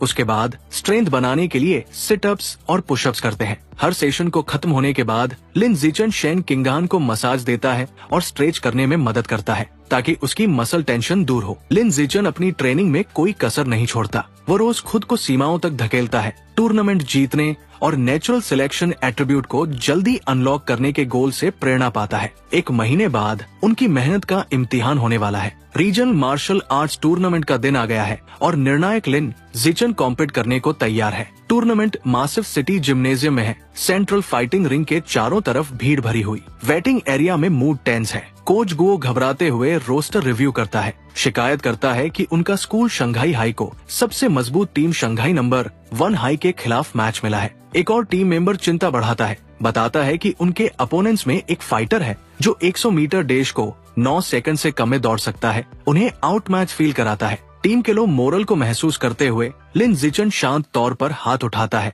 और पहले फाइट करने का वॉलंटियर करता है। अब भी चिंता में कोच गुओ मान जाता है। जैसे ही लिन ज़िचन एरिना में जाता है, शेन किंगान साइडलाइन से उसे चीयर करती है, जबकि कोच गुओ मेगाफोन से उत्साह देता है। लिन ज़िचन लड़ाई के लिए तैयार होता है। उसका अपोनेंट शंघाई नंबर 1 हाई का एक बहुत बड़ा और मस्कुलर स्टूडेंट आगे बढ़ता है। वो लिन ज़िचन की टैलेंट को मानता है टूर्नामेंट में पहुंचने के लिए फर्स्ट ईयर होने के बावजूद, लेकिन उसका टोन जल्दी मजाकिया बन जाता है। वो तंज कसता है कि स्टेज छोटे लोगों के लिए नहीं है जो 1.7 मीटर भी नहीं पहुंचा। अपना बाइसेप फ्लेक्स करते हुए वो वादा करता है कि लिन ज़िचन को साइज और पावर के असली अंतर का एहसास दिलाएगा। रेफरी ड्यूल शुरू करने का सिग्नल देता है। बड़ा प्रतिद्वंद्वी आगे बढ़ता है, एक शक्तिशाली पंच छोड़ता है। उसके शौक के लिए लिन ज़िचन पीछे नहीं हटता। वो आसानी से ब्लो को साइड स्टेप करता है और प्रतिद्वंद्वी के सीने पर बस हल्के से एक पाम अटैक करता है। इम्पैक्ट विनाशकारी है। वो विशाल स्टूडेंट अरेना के उस पार उड़ जाता है। हैरानी से चुप रहने के बाद अनाउंसर लिन ज़िचन की जीत का ऐलान करते हुए कांप जाता है। साइडलाइंस पर शेन किंगान कूद पड़ती है, चिल्लाती है कि उसका शियाओ चेन कितना कमाल का था। बाकी शंघाई हाई टीम जश्न में डूब जाती है। इस दौरान दूसरी तरफ शंघाई नंबर 1 हाई का कोच गुस्से से पागल हो जाता है। वो अपने हाराए हुए स्टूडेंट को डांटता है कि बिना फुटवर्क यूज किए अंधे की तरह चार्ज करने के लिए। रिंग में वापस लिन जिचन को एक सिस्टम नोटिफिकेशन मिलती है जो कंफर्म करती है कि उसने एक और टूर्नामेंट राइवल को हराया है, उसकी रैंकिंग सुधार दी है और एलिमिनेशन काउंट को 2/1000 ले आया है। वो मुट्ठी बांध लेता है, संतुष्ट कि ये मैच उसे आगे बढ़ाने के लिए जरूरी है। ओपोजिंग कोच इसे रोकने का निर्णय लेते हुए अपने अगले फाइटर को बुलाता है, एक लड़के का नाम चेन फेंग, और उसे ऑर्डर देता है कि फर्स्ट ईयर को जल्दी से जल्दी कुचल दे। चेन फेंग शांत तौर पर मान जाता है। वो स्टेज पर चढ़ता है और रेडी स्टांस ले लेता है। पहले वाले फाइटर से कहीं ज्यादा कंपोज दिखता है। अनाउंसर दूसरे ड्यूल को शुरू करने का सिग्नल देता है। चेन फेंग तुरंत अपनी सुपीरियर टेक्निक दिखाता है, अविश्वसनीय स्पीड से हिलता हुआ और अटैक्स की बौछार शुरू कर देता है। लिन जिचन शांत तौर पर असॉल्ट का सामना करता है, एक हाथ से पावरफुल किक ब्लॉक करता है, लेकिन ब्लॉक की ताकत से चेन फेंग हवा में तेजी से घूम जाता है और अरेना की जमीन पर सख्त गिरता है, बेहोश। मेडिक स्ट्रेचर लेकर दौड़ते हुए आते हैं और चेन फेंग को ले जाते हैं, कहते हुए कि उसे हेड स्कैन की जरूरत है। भीड़ हैरान रह जाती है। वे आपस में बातें करते हैं, सवाल करते हुए कि अभी क्या हुआ और स्पेकुलेट करते हुए कि शंघाई हाई का स्टूडेंट इंसेंटली लकी होगा। कुछ गुस्साए दर्शक चिल्लाते हैं कि टूर्नामेंट रिग्ड है, रिफंड मांगते हुए, लेकिन शंघाई नंबर 1 हाई का कोच बेहतर जानता है। अपना सिर पकड़ते हुए निराश, वो डरावने एहसास के साथ रियलाइज करता है कि ये लक नहीं है, शंघाई हाई का फर्स्ट ईयर असली चीज है। वेटिंग एरिया में वापस कोच के पास नया स्ट्रैटेजी है। वो अपने अगले फाइटर को बुलाता है, एक स्पाइकी हेड लड़के का नाम गाओ फेई, और उसे सख्त ऑर्डर देता है कि पूरी तरह डिफेंस पर फोकस करे, चेतावनी देते हुए कि हार नहीं सह सकते। गाओ फेई हालांकि कॉन्फिडेंस से भरा हुआ है। वो शांत तौर पर कोच को कहता है कि चिंता मत करो, वादा करता है कि वो जीतेगा। जैसे ही वो रिंग की तरफ जाता है, गाओ अंदर ही अंदर लिन जिचन की जीतों को खारिज कर देता है। वो मानता है कि प्रतिद्वंद्वी स्ट्रॉन्ग नहीं है और सिर्फ ट्रिक से जीता है। अपनी सुपीरियर स्पीड से 100 मीटर डैश को 9 सेकंड से कम में दौड़ना और ज्यादा एक्सपीरियंस से वो यकीन करता है कि हार नहीं सकता। भीड़ कांप रही है। दर्शक गाओ फेई की रेपुटेशन के बारे में बात करते हैं, उसकी स्पीड पर हैरान होते हुए। एक इंसान बताता है कि उसके पिता जीन फ्यूजन यूजर हैं, जो उसकी एनहेंस एबिलिटीज एक्सप्लेन करता है। उन्हें लग रहा था कि लिन जिचन का इम्प्रेसिव रन खत्म होने वाला है, हालांकि वे उसकी ग्रेट पोटेंशियल को मानते हैं। अनाउंसर ड्यूल शुरू करने का सिग्नल देता है। कोच की इंस्ट्रक्शंस को इग्नोर करते हुए गाओ तुरंत ऑफेंसिव पर जाता है। लिन जिचन पर वो रैपिड स्ट्राइक से फॉलो अप करता है, अपनी स्पेशल टेक्निक छोड़ता है, flowing water shattering rock fist. उसका कोच गुस्से से देखता है और चिल्लाता है। गाओ डिफेंस का मजाक उड़ाता है, यकीन करता है कि जीनियस जैसे उसे इसकी जरूरत नहीं। इस दौरान लिन जिचन आसानी से ब्लो से बच जाता है, टेक्निक को इंटरेस्टिंग मानता है और फैसला करता है कि इसी वक्त सीख ले। गाओ फ्रस्ट्रेटेड हो जाता है क्योंकि एक भी हिट नहीं लगा पाता। वो सांस फूलते हुए रुक जाता है और सोचता है कि कैसे लिन जिचन उसके सारे हमलों को डॉज कर रहा है, बेपरवाह। लिन जिचन शांत तौर पर पूछता है कि क्या उसके पास और कोई मूव्स हैं। गुस्से में गाओ और एक डेस्परेट बैरेज ऑफ पंचेस छोड़ता है। वही प्रेडिक्टेबल मूव्स देखकर लिन जिचन सोचता है कि ऑब्जर्वेशन का समय खत्म। वो कहता है ठीक है तो इसे खत्म करते हैं, और वो गांव के पेट पर एक जबरदस्त किक मारता है। भीड़ फिर से हैरानी से चुप रह जाती है। चुप्पी को शंघाई हाई सपोर्टर्स की गर्जना से तोड़ा जाता है। कोच गो और शेन किंगान खुशी से पागल हो जाते हैं, चिल्लाते हुए कि उनका शियाओ चेन एक बीस्ट है और तीसरी कंसेक्यूटिव विक्ट्री का जश्न मनाते हैं। बाकी टूर्नामेंट ऐसे ही आसानी से चलता जाता है। अगले कुछ प्रतिद्वंद्वी तो और भी कमजोर होते हैं। वो हर एक को आसानी से हरा देता है और जल्दी ही अकेले ही प्रतिद्वंद्वी टीम के 5 फाइटर्स को हरा देता है। अगले 2 दिनों में कहानी कुछ इसी तरह की रहती है। वो अपनी डोमिनेंट परफॉर्मेंस जारी रखता है, अकेले ही 2 और स्कूलों को हरा देता है। अपने अविश्वसनीय प्रदर्शन की वजह से वो शंघाई हाई को चैंपियनशिप जीतने की लीड करता है। वो और उसकी टीम गर्व से अपने मेडल्स और ट्रॉफी के साथ पोज करते हैं, लेकिन जैसे ही वो अपना सिस्टम चेक करता है, उसका राइवल काउंट सिर्फ 16/1000 है। वो निराश होकर रियलाइज करता है कि इस रेट से नेचुरल सिलेक्शन एट्रीब्यूट अनलॉक करने में सालों लग जाएंगे। तभी अचानक कोच गुओ हीरो को पैसा ऑफर करता है और हीरो पूरी तरह से हैरान हो जाता है। इतना पैसा देखकर उसे उम्मीद नहीं थी कि कोच गुओ इतना जेनरस होगा, लेकिन उसे टूर्नामेंट प्राइज मनी का बड़ा हिस्सा मिल जाता है। पूरे 20,000 UN। इसे एकेडमिक कॉम्पिटिशन्स के प्राइज मनी के साथ मिलाकर अब उसके पास करीब 30,000 UN है। वो पैसा ज्यादा देर टिकता नहीं, वो तुरंत सुपरमार्केट में सारा खर्च कर देता है एक बड़ी supply ghost shadow squid meat पर। अगले कई हफ्तों तक वो हर मील में महंगा मीट खाता रहता है। 30 जिन कंज्यूम करने के बाद उसका codex unlock progress ghost shadow squid के लिए 33% पहुंच जाता है। उसकी इंटेंसिव ट्रेनिंग और बीस्ट मीट कंजम्पशन काम आती है। वक्त तेजी से गुजर जाता है और जल्दी ही वो और शेन किंगान शंघाई के मिडिल स्कूल डिवीजन से ग्रेजुएट हो जाते हैं। लेकिन जब high school entrance exam results आते हैं, उनके रास्ते अलग होने वाले लगते हैं। एक दिल तोड़ने वाली शेन किंगान अपने कमरे में बैठी रो रही है। वो लिन जीचन से पूछती है कि क्यों इतनी मेहनत के बाद वे अब एक ही हाई स्कूल नहीं जा सकते। वो एक्सप्लेन करता है कि जबकि वो लिबरल आर्ट्स और मार्शल आर्ट्स दोनों में फर्स्ट रैंक पर था, बस उसके martial arts score elite class के लिए शंघाई हाई में काफी नहीं थे। वो पूछती है कि अब क्या होगा। लिन जीचन कहता है कि शंघाई हाई का प्रिंसिपल उसके घर आ रहा है,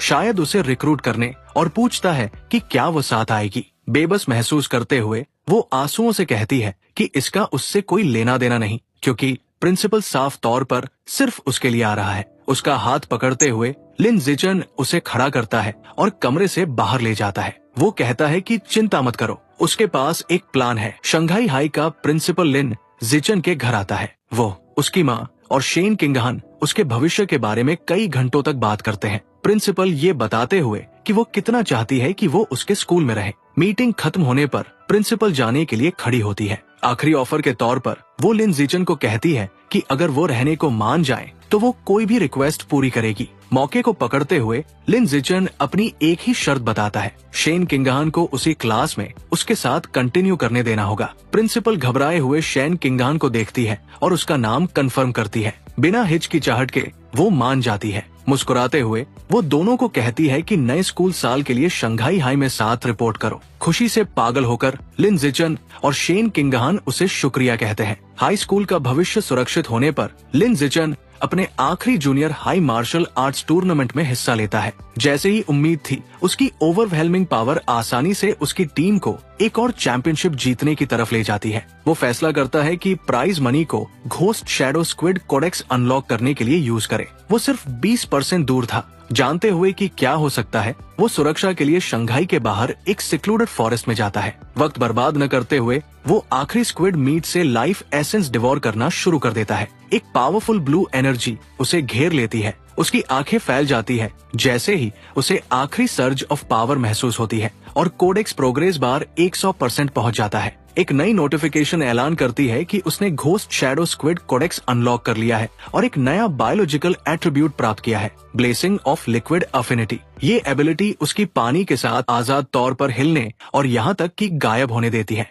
लेकिन जैसे ही पावर सेटल होती है, स्क्विड टेंटिकल्स पकड़े हुए महसूस करता है। लिन जीचन अपनी नई एबिलिटी को पास के तालाब में टेस्ट करता है। वो पाता है कि ब्लेसिंग ऑफ लिक्विड अफिनिटी के कुछ फायदे हैं। वो लंबे समय तक भीग सकता है बिना स्किन के रिंकलिंग के, और स्विमिंग बहुत आसान हो जाती है रिड्यूस्ड वाटर रेसिस्टेंस से। लेकिन कोई और नोटिसेबल इफेक्ट्स नहीं है। वो पानी में बैठता है और ये जस्टिफाई करता है कि चूंकि घोस्ट शैडो स्क्विड लो टियर बीस्ट है, तो एबिलिटी पावरफुल न होने से ये फेयर है। वो निर्णय लेता है कि बेहतर एट्रीब्यूट्स पाने के लिए उसे या तो हायर ग्रेड बीस्ट मीट के लिए पैसे जमा करने पड़ेंगे या इतना स्ट्रॉन्ग बनना पड़ेगा कि पावरफुल वाइल्ड म्यूटेंट बीस्ट को खुद शिकार कर सके। टेरिफाइंग जायंट म्यूटेंट रैट्स की याद उसकी संकल्प को मजबूत करती है और वो मुट्ठी बांध लेता है, स्ट्रॉन्ग बनने का निर्णय लेते हुए। स्कूल शुरू होने में एक हफ्ते से भी कम वक्त बाकी होने पर लिन जीचन की माँ और शेन किंगान का परिवार एक ट्रिप पर जाने का फैसला करते हैं।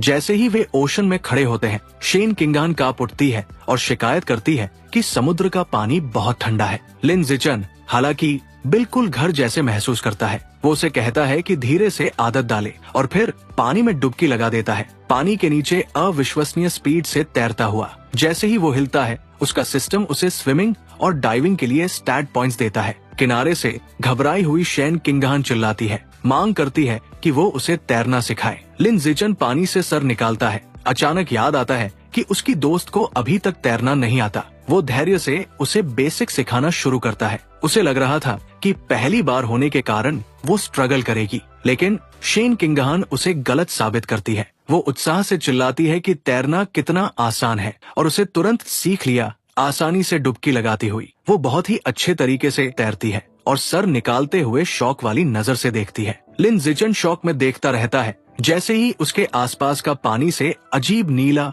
ऑरा निकलने लगता है। सर निकालने के बाद वो उत्साह से उसे बताती है कि कितना अमेजिंग लग रहा है। वो एक बहुत ही अजीब बात करता है कि पानी के नीचे आंखें खोलने से आम तौर पर जलन होती है, लेकिन उसे कोई डिस्कम्फर्ट नहीं हो रहा। असल में उसे पानी ठंडा और प्रसन्न महसूस होता है। उसके लफ्ज लिन जिचन को गहरी सोच में डाल देते हैं। वो उसे तैरते हुए दूर जाते देखता है, सिचुएशन को अनयूजुअल मानता हुआ। वो सोचता है कि पानी का नेचुरल टैलेंट होने के बावजूद इतनी जल्दी सारी स्किल्स को मास्टर करना कतई मुमकिन नहीं है। उसकी रैपिड लर्निंग बिल्कुल नॉर्मल नहीं है। अचानक एक रियलाइजेशन उसके दिमाग को स्ट्राइक करता है। वो नर्वस होने से हमेशा बिस्तर में टॉयलेट करने की प्रॉब्लम के बारे में सोचता है। उसे लग रहा था कि ये उसकी कोई कमजोरी नहीं है, बल्कि असल में एक पावरफुल इनेट वाटर अफिनिटी का साइन है जिसके साथ वो पैदा हुई है। ये आइडिया उसे उत्साहित कर देता है। वो कन्विंस्ड हो जाता है कि वो शायद कोई स्पेशल कल्टीवेशन बॉडी रखती है, जैसे उसके पेरेंट्स के नॉवेल्स के कैरेक्टर्स फेरी के बारे में बोला जाता है।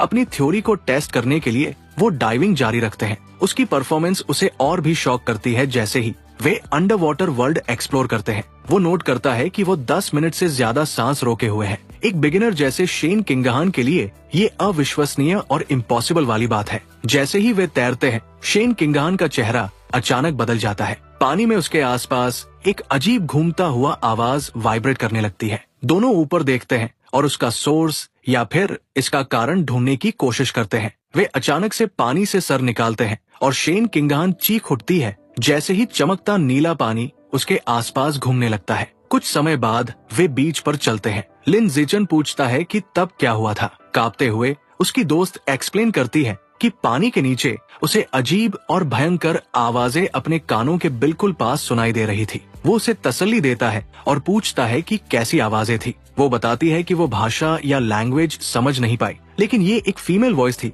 जो नॉनस्टॉप गूंजती रही जब तक वो सर निकाल नहीं आई। डरी हुई शेन किंगान को शांत करने के लिए लिन जिचन उसे होटल रूम में वापस ले जाता है। बाद में वो ऑनलाइन सर्च करता है समुद्र में किसी स्ट्रेंज फीमेल वॉइस के बारे में कुछ इन्फॉर्मेशन के लिए, लेकिन कोई रिजल्ट्स नहीं मिलते। वो परेशान हो जाता है और नींद न आने पर वो अपनी बेचैन एनर्जी को ट्रेनिंग में लगा देता है। जैसे ही वो 1000 वेटेड सिटअप्स करता है, उसे अचानक पावर का सर्ज महसूस होता है। एक सिस्टम नोटिफिकेशन ऐलान करती है कि उसकी मेहनत रंग लाई है। उसे रिवॉर्ड दिया जाता है। वो अब ऑर्डिनरी टियर 5 में एडवांस हो गया है। हैरान लेकिन खुश वो अपनी नई ताकत के बारे में सोचता है। उसकी आंखों में एक चमक आती है। जैसे ही वो मुट्ठी बांध लेता है, वो फील कर पाता है कि अब वो कुछ बीस्ट को नंगे हाथों से भी फाड़ कर रख सकता है। अपनी नई लिमिट्स टेस्ट करने के उत्सुक में वो रात के खाली बीच पर जाता है। टेस्ट करते हुए पता चलता है कि उसका 100 मीटर डैश टाइम सिर्फ 3.64 सेकंड पर गिर गया है और वर्टिकल जंप 6.98 मीटर तक बढ़ गया है।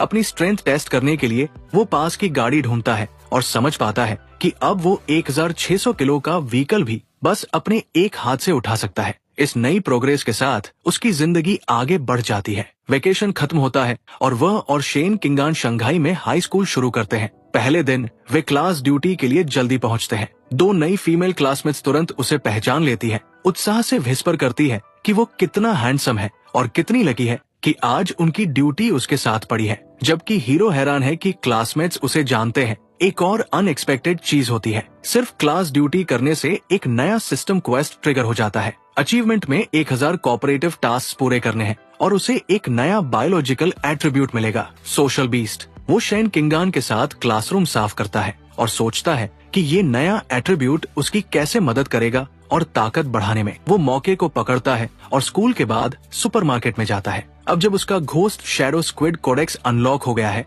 वो जानता है कि नई एबिलिटी के लिए टारगेट चुनने का समय आ गया है। जैसे ही वो मैं बीस्ट मीट सेक्शन में कुछ ढूंढने के लिए इधर उधर देख रहा था, उसकी नजर एक नई आइटम पर अटक जाती है। रेफ्रिजरेटेड केसेस में एक सैवेज जायंट ईगल का पैकेज मीट है जिसकी कीमत 1998 रुपए प्रति पीस थी। एक उत्साह भरी मुस्कान हमारे हीरो के चेहरे पर फैल जाती है। वो पैकेज उठाता है और फैसला लेता है कि यही उसका अगला टारगेट जीन बनेगा। जायंट ईगल एक हायर टियर बीस्ट है जो घोस्ट शैडो स्क्विड से भी ज्यादा स्ट्रॉन्ग है। इसका विजन बहुत ही पावरफुल है, नॉर्मल ह्यूमंस के विजन से 30 गुना तेज होता है। इस वजह से ये एक जबरदस्त हंटर है जो सबसे तेज शिकार को भी बहुत ही निपुणता से पकड़ सकता है। अपने रूम में लिन ईचन ईगल का मीट एग्जामिन करता है। वो डिसाइड करता है कि इसकी गाइड बुक अनलॉक करना एक अच्छा गोल होगा, क्योंकि इसकी ताकत पर देखना की शक्ति असली कॉम्बैट में बहुत बड़ा एडवांटेज देगी। साथ ही इसका कीमत सिर्फ 2000 प्रति पैक है, जो उसके लिए ठीक ठाक है। लिन ईचन अपना हाथ मीट पर रखता है और उसके आसपास ब्लू एनर्जी सरफाउंड हो जाती है। तभी सिस्टम कंफर्म करता है कि उसने सैवेज जायंट ईगल की लाइफ एसेंस का थोड़ा सा हिस्सा डिवोर कर लिया है। इससे उसका नई गाइड बुक का 1% अनलॉक हो जाता है। कुछ कैलकुलेशंस के बाद उसे पता चलता है कि सिर्फ एक पैक मीट से केवल 1% प्रोग्रेस मिल रहा है। मतलब पूरी गाइड बुक अनलॉक करने के लिए उसे 2 लाख रुपए से ज्यादा खर्च करने पड़ेंगे। और वो रोते हुए सोचता है कि हाई स्कूल टूर्नामेंट का प्राइस मनी मिडिल स्कूल से बहुत ज्यादा होगा। इसलिए उसके अंदर नई डिटर्मिनेशन आ जाती है कि वो कॉम्पिटिशन्स में और मेहनत करेगा ताकि पैसे कमा सके और सैवेज जायंट ईगल कोडेक्स को अपने सेकंड ईयर से पहले अनलॉक कर सके। समर वेकेशन खत्म होने के बाद लिन ईचन की high school life Shanghai high में स्टार्ट होती है। पहले दिन टीचर्स अपना इंट्रोडक्शन देते हैं। Martial arts teacher, mechanical teacher, gene fusion teacher और सर्वाइवल टीचर। फिर स्टूडेंट से अपना इंट्रोडक्शन करवाने को कहा जाता है। पहले एक पर्पल लॉन्ग हेड बाल वाली लड़की चू यूयू टोंग बोलती है कि उसकी स्पेशलिटी आर्ट्स में है।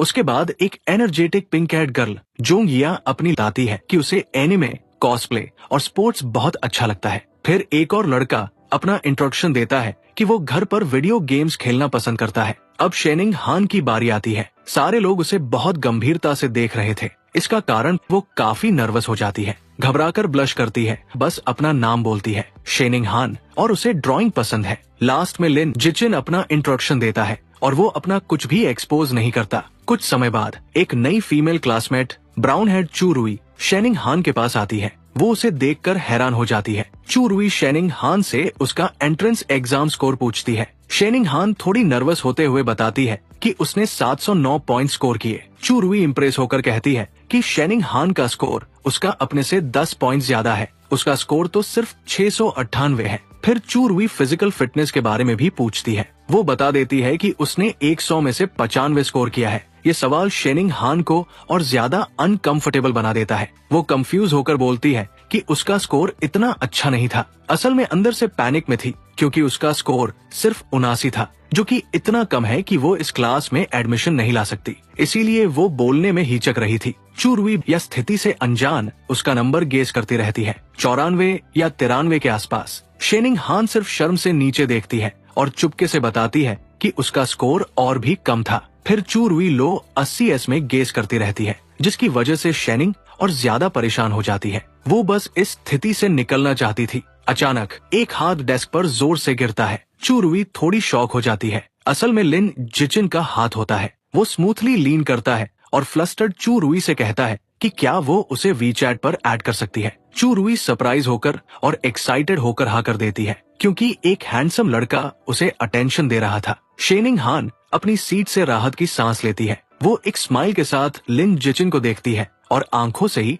उसे थैंक यू कहती है। फिर लिन जिचिन दूसरे मेल क्लासमेट हेयू से भी कांटेक्ट एक्सचेंज कर लेता है। सबको ऐड करने के बाद वो एक 4 लोगों का व्हाट्सएप ग्रुप चैट बनाता है। सिस्टम नोटिफिकेशन आता है कि ग्रुप सक्सेसफुली क्रिएट हो गया, जिसका कारण से उसका एक कोऑपरेटिव टास्क कंप्लीट हो गया। उसका प्रोग्रेस अब सोशल एनिमल अचीवमेंट में 2/1000 हो गया। लिन जिचिन सोचता है कि ये क्वेस्ट सरप्राइजिंगली इजी है। कुछ समय बाद सब एक दूसरे का बैकग्राउंड लेकर बात करते हैं। हेयू बताता है कि वो न्यूयॉर्क सिटी से है और एक प्रेस्टिजियस मार्शल आर्ट्स फैमिली से बिलोंग करता है, जो एक डोजो चलाते हैं। डोजो मतलब तुम जिम सोच सकते हो। वो प्राउड होकर बताता है कि उसने Nanwan city youth martial arts competition में 8वां प्लेस भी होल्ड कराया है। चू रुई अपना बैकग्राउंड बताती है कि उसका फैमिली एक कपड़ा फ्रेंचाइज का ओनर है, मतलब वो काफी अमीर खानदान से है। फिर लिन जिचिन और शेनिंग हान भी अपने अपने बारे में बताते हैं और बहुत ही जल्द उनकी दोस्ती पक्की हो जाती है। जब सब कंफर्टेबल होने लगते हैं, हेयू पूछता है कि सबसे स्ट्रॉन्ग स्टूडेंट क्लास में कौन है। चू रुई तुरंत पॉइंट करती है लिन जिचिन की तरफ। वो बताती है कि लिन जिचिन ने एंट्रेंस एग्जाम में पूरे डिस्ट्रिक्ट में टॉप स्कोर किया था। ये बात हेयू को शॉक कर देती है, क्योंकि उसे पता ही नहीं था कि उसका नया फ्रेंड इतना ग्रेट है। तभी हेयू बताता है कि न्यूयॉर्क सिटी से आए हुए 2 टॉप स्टूडेंट्स के बारे में। पहला एक ब्लॉन्ड हेयर वाला लड़का है, वोंग शुओयर, जो नानवन सिटी का 3rd रैंक स्टूडेंट है, वो 100 मीटर डेश सिर्फ 7.98 सेकंड्स में कंप्लीट कर सकता है। दूसरा एक बड़ा मस्कुलर पहलवान लड़का है, लू गांग, जो बहुत ही नेचुरल सुपर पावर रखता है और वो आसानी से एक 300 किलो का बारबेल एक हाथ से उठा सकता है। शेनिंग हान और शुई दोनों पूरी तरह से शॉक्ड और इम्प्रेस होती है, लेकिन लिन जिचिन बिल्कुल शांत रहता है। अपने मन में सोचता है कि ये सब नंबर्स का अचीवमेंट तो उसने एलिमेंट्री स्कूल में ही पार कर लिए थे। फिर बेल बजती है और नेक्स्ट क्लास में सारे टेक्स्ट बुक्स दिए जाते हैं। इस सेमेस्टर में टोटल 4 ही सब्जेक्ट्स हैं, martial arts, gene fusion, mechanical modification और जंगल का survival techniques. Lin Jichin free time का इस्तेमाल अपने ट्रेनिंग के लिए करता है। उसे दौड़ते हुए याद आता है उस डेंजरस रैट गॉड कल्ट के बारे में। पुलिस ने सिर्फ लोअर लेवल के कुछ कल्ट के लोगों को पकड़ पाया है, लेकिन उनका लीडर रैट किंग अभी भी फ्री है। ये रियलिटी उसकी डिटर्मिनेशन को और बढ़ा देती है। वो अपना फिस्ट टाइटली बंद करता है और डिसाइड करता है कि अपनी पावर को जितनी जल्दी हो सके उतनी जल्दी बढ़ाएगा और 6th ईयर तक पहुंच जाएगा, जो उसके हिसाब से रैट किंग को फेस करने के लिए काफी होगा। पहली प्रैक्टिकल क्लास होती है वाइल्डरनेस सर्वाइवल की। टीचर सारे स्टूडेंट्स को एक जंगल एरिया में गैदर करता है और पूछता है, क्या किसी को फायर बनानी आती है वुड को ड्रिल करते हुए? हेयू मन ही मन कहता है, ये क्या सिखा रहा है, ये सब बिल्कुल यूजलेस चीजें हैं। तभी सबको सरप्राइज करते हुए वोंग शुओ और लू गांग सफलतापूर्वक वुड को ड्रिल करके आग जलाने में सक्षम हो पाते हैं। टीचर इम्प्रेस होकर पूछता है, कैसे सीखा? लू गांग बताता है कि समर कैंप में सीखा और वोंग शुओयर बोलता है कि ऑनलाइन वीडियो देखकर अपने आप सीख लिया। फिर लिन जिचिन भी आसानी से अपनी स्मॉल ग्रुप को वही टेक्निक सिखा देता है और सब काफी खुश होते हैं। बाद में मार्शल आर्ट्स क्लास में टीचर याओ युआनफोंग अनाउंस करते हैं कि स्पेशल ब्रीथिंग और कल्टीवेशन टेक्निक सिखाएंगे। वोंग शुओ और लू गांग प्राउडली बोलते हैं कि वे पहले से ही ये सब सीख चुके हैं और थोड़े शो ऑफ करते हुए बहुत अजीब तरीके से दिखाते हैं, लेकिन ये देखकर सारे बाकी के स्टूडेंट्स काफी हैरान होते हैं। लिन जिचिन ये सब सबसे लो प्रोफाइल रखते हुए बाहर रहता है। इस तरह एक महीना गुजर जाता है। एक दिन मैकेनिकल मॉडिफिकेशन क्लास में टीचर फे अनाउंस करते हैं कि आज उनका सरप्राइज टेस्ट होगा ताकि उनका प्रोग्रेस चेक किया जा सके। टॉप 3 के लिए कैश प्राइज भी रहेगा। 888 युआन पहले स्थान के लिए, 666 युआन दूसरे स्थान के लिए और 333 युआन तीसरे स्थान के लिए। लिन जिचिन की आंखें चमक उठती है जब उसने प्राइज मनी के बारे में सुना। उसे समझ में आता है कि फर्स्ट प्लेस का रिवार्ड इतना है कि आधा जिन expensive savage giant eagle meat खरीद पाएगा। सब मोटिवेट हो जाते हैं। एग्जाम के बाद नेक्स्ट क्लास में भी coincidentally gene fusion teacher Liu Doren भी सरप्राइज टेस्ट लेने का डिसीजन लेता है। बिल्कुल उसी कैश प्राइज का अनाउंसमेंट करता है। दोनों टफ एग्जाम्स के बाद स्टूडेंट्स बिल्कुल थक चुके होते हैं। हेयू अपने डेस्क पर गिर पड़ता है। लगता था कि उसकी जान ही निकल गई हो। उसका मानना था एग्जाम बहुत हार्ड था। साइड से कोई एक लड़की कह रही होती है, पास कर जाए तो बड़ी बात है। तभी दूसरी तरफ विंडो के पास वोंग शुओयर और लू गांग अपने अपने बढ़ाई करते हैं, जोर जोर से बोलते हुए। लू गांग पूछता है वोंग शुओयर से कि उसका परफॉर्मेंस कैसा रहा। वोंग शुओयर कॉन्फिडेंटली बोलता है कि शायद 95 स्कोर करेगा, क्योंकि सिर्फ लास्ट पार्ट में थोड़ी दिक्कत आई थी। लू गांग भी कैजुअली एग्री करता है कि उसका भी वैसे ही स्कोर बनेगा। इन दोनों की बढ़ाई सुनकर हेयू अपनी मुट्ठी टाइट करके उनकी तरफ गुस्से से घूरता है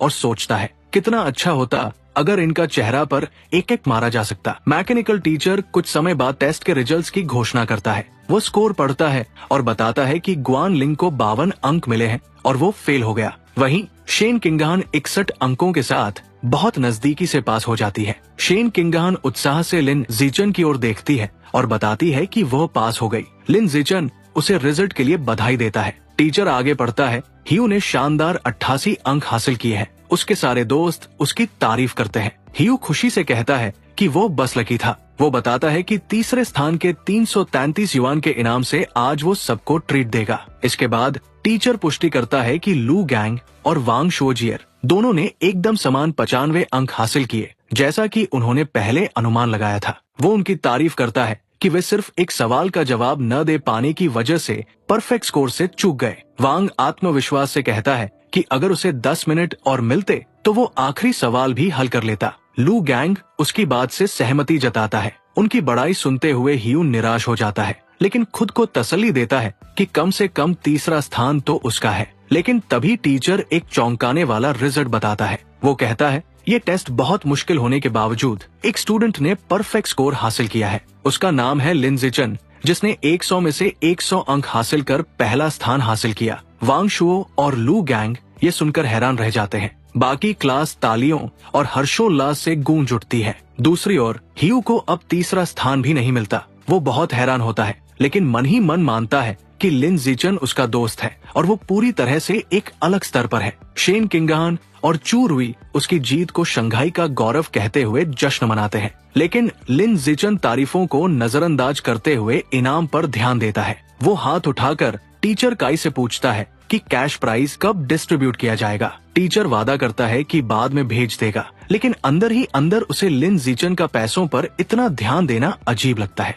1 घंटे बाद जीन फ्यूजन के एग्जाम के रिजल्ट्स की घोषणा होती है। टीचर युआन स्कोर पढ़ता है। इस बार नुआन शहर के लू गैंग ने 81 और वांग शुओ जियर ने 83 अंक हासिल किए। भले ही ये अच्छे स्कोर हैं, लेकिन इन जीनियस लोगों के लिए ये काफी कठिन था। दोनों निराश हो जाते हैं। इसके उलट शेन किंगहान 78 अंकों के साथ टॉप 5 में अपनी जगह बना लेती है और चू रुई के साथ बहुत खुश हो जाती है। और इस बार भी क्लासमेट्स को चौंकाते हुए लिन जिचन फिर से परफेक्ट स्कोर लाता है और आसानी से पहला स्थान हासिल कर एक और इनाम जीत लेता है। लिन जिचन की ये दूसरी जीत हियू, वांग शुओ जियर और लू गैंग के आत्मविश्वास को बड़ा झटका देती है। अपनी हार स्वीकार न कर पाने के कारण वांग शुओ और लू गैंग सवाल उठाते हैं कि इतने मुश्किल टेस्ट में कोई फुल मार्क्स कैसे ला सकता है। वे खुलकर सुझाव देते हैं कि लिन जिचन को जवाब पहले से ही पता होंगे। टीचर काई युआन तुरंत उनके आरोपों को खारिज करता है और साफ साफ कहता है कि ये असंभव है। वो बताता है कि उसने हर सवाल को खुद डिजाइन किया है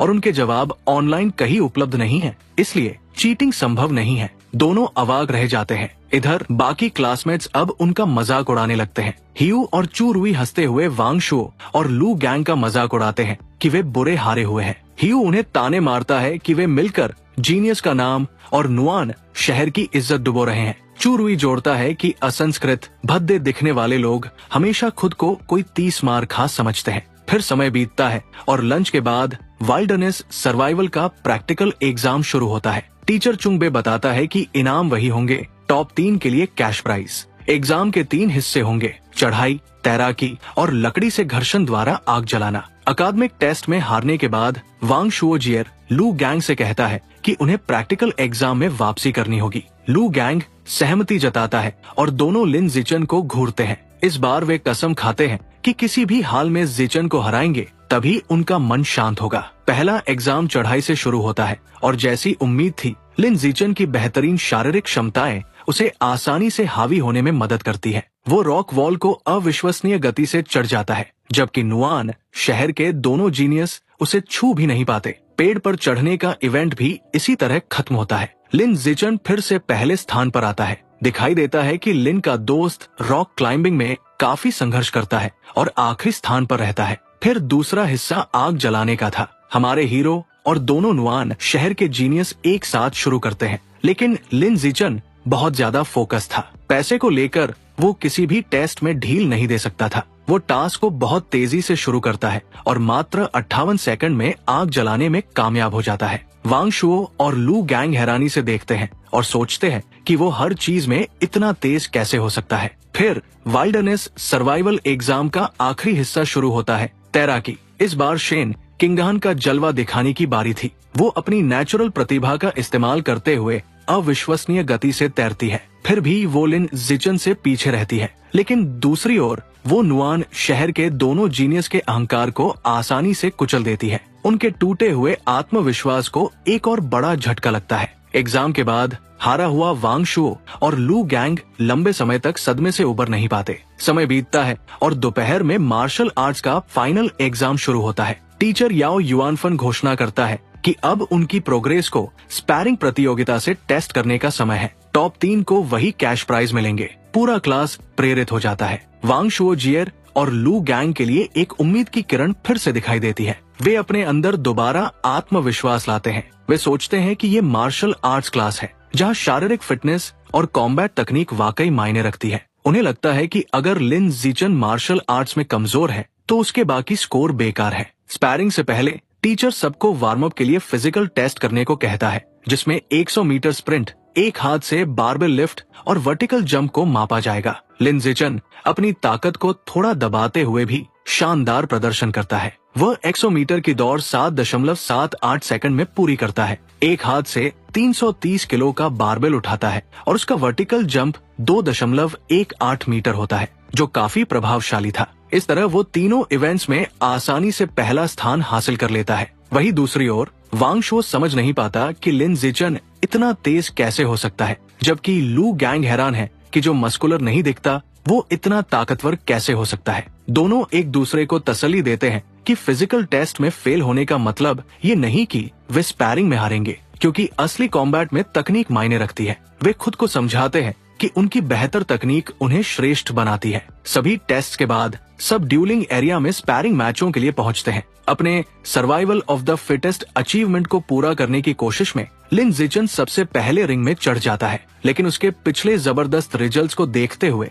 कोई भी उसे चैलेंज करने की हिम्मत नहीं करता। ऐसी स्थिति देखकर टीचर दखल देता है। वह एक स्टूडेंट लियू को बुलाता है और उसे लिन ज़िचेन के साथ स्पैर करने का आदेश देता है। अगले ही पल दोनों आमने सामने खड़े होते हैं, लेकिन मैच शुरू होने से पहले ही खत्म हो जाता है। लिन ज़िचेन सिर्फ एक ही जोरदार पंच के साथ लियू को एरेना से बाहर उड़ा देता है। फिर हमें बाकी विरोधियों के साथ उसके जल्दी जल्दी फाइट करते हुए दिखाया जाता है। लिन ज़िचेन क्लास के हर मजबूत माने जाने वाले स्टूडेंट्स को उसी क्रूर दक्षता के साथ हरा देता है। ये देखकर वांग शुओजियर और लू गैंग पूरी तरह निराशा में डूब जाते हैं। वांग शुओ हैरान होकर महसूस करता है कि लिन ज़िचेन उनकी सोच से कहीं ज्यादा ताकतवर है। हर पहलू में उसे डर लगता है कि शायद फिजिकल टेस्ट में लिन ने अपनी पूरी ताकत भी नहीं दिखाई थी। वो सोचता है कि लिन पूरी तरह से एक मॉन्स्टर है, जिसके साथ कोई भी मुकाबला नहीं कर सकता। उनका हौसला पूरी तरह टूट जाता है। तभी दूसरे एरिना में ह्यू अचानक प्रवेश करता है। हाँ,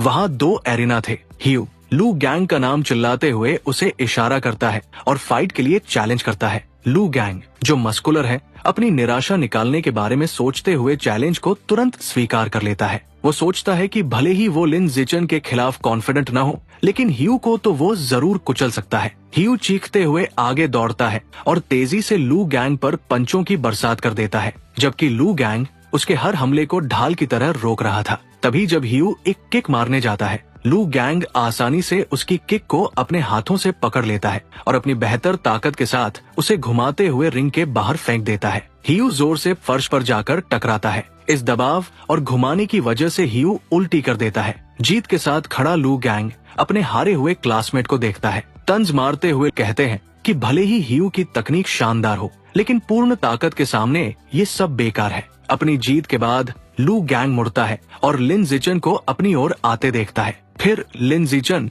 उसे स्पैरिंग के लिए चैलेंज करता है। अभी जीत की ताजगी और आत्मविश्वास से भरा हुआ लू गैंग मुस्कुराता है और चैलेंज स्वीकार कर लेता है। लू गैंग तुरंत आक्रामक हो जाता है और हाइपर स्पीड का इस्तेमाल करते हुए एक शक्तिशाली पंच के साथ आगे बढ़ता है। उसकी गति इतनी तेज थी कि उसका आफ्टर इमेज भी बनने लगता है, लेकिन जैसे ही वो लिन के पास पहुंचता है, लिन ज़िचेन बिजली की गति से हिलता है और हमले को आसानी से चकमा दे देता है। लू गैंग को कुछ समझने का मौका मिलने से पहले ही लिन ज़िचेन का एक तेज और शक्तिशाली पंच सीधे उसकी पीठ पर लगता है। एक ही वार में लू गैंग हारा हुआ रिंग से बाहर उड़ जाता है। नुआन शहर का एक मेंबर हारने के बाद बाकी स्टूडेंट्स आखिरी बचे हुए वांग शुओजियर को ताने मारने और उकसाने लगते हैं। सारे लोग उस पर चिल्लाते हैं, पूछते हुए कि क्या वो अपने गिरे हुए भाई का बदला नहीं लेगा। अब नुआन शहर की इज्जत पूरी तरह उसके कंधों पर है। क्या वो डरकर भाग जाएगा या फिर लड़ेगा? गुस्से में वांग शुओजियर छलांग लगाते हुए एरिना में प्रवेश करता है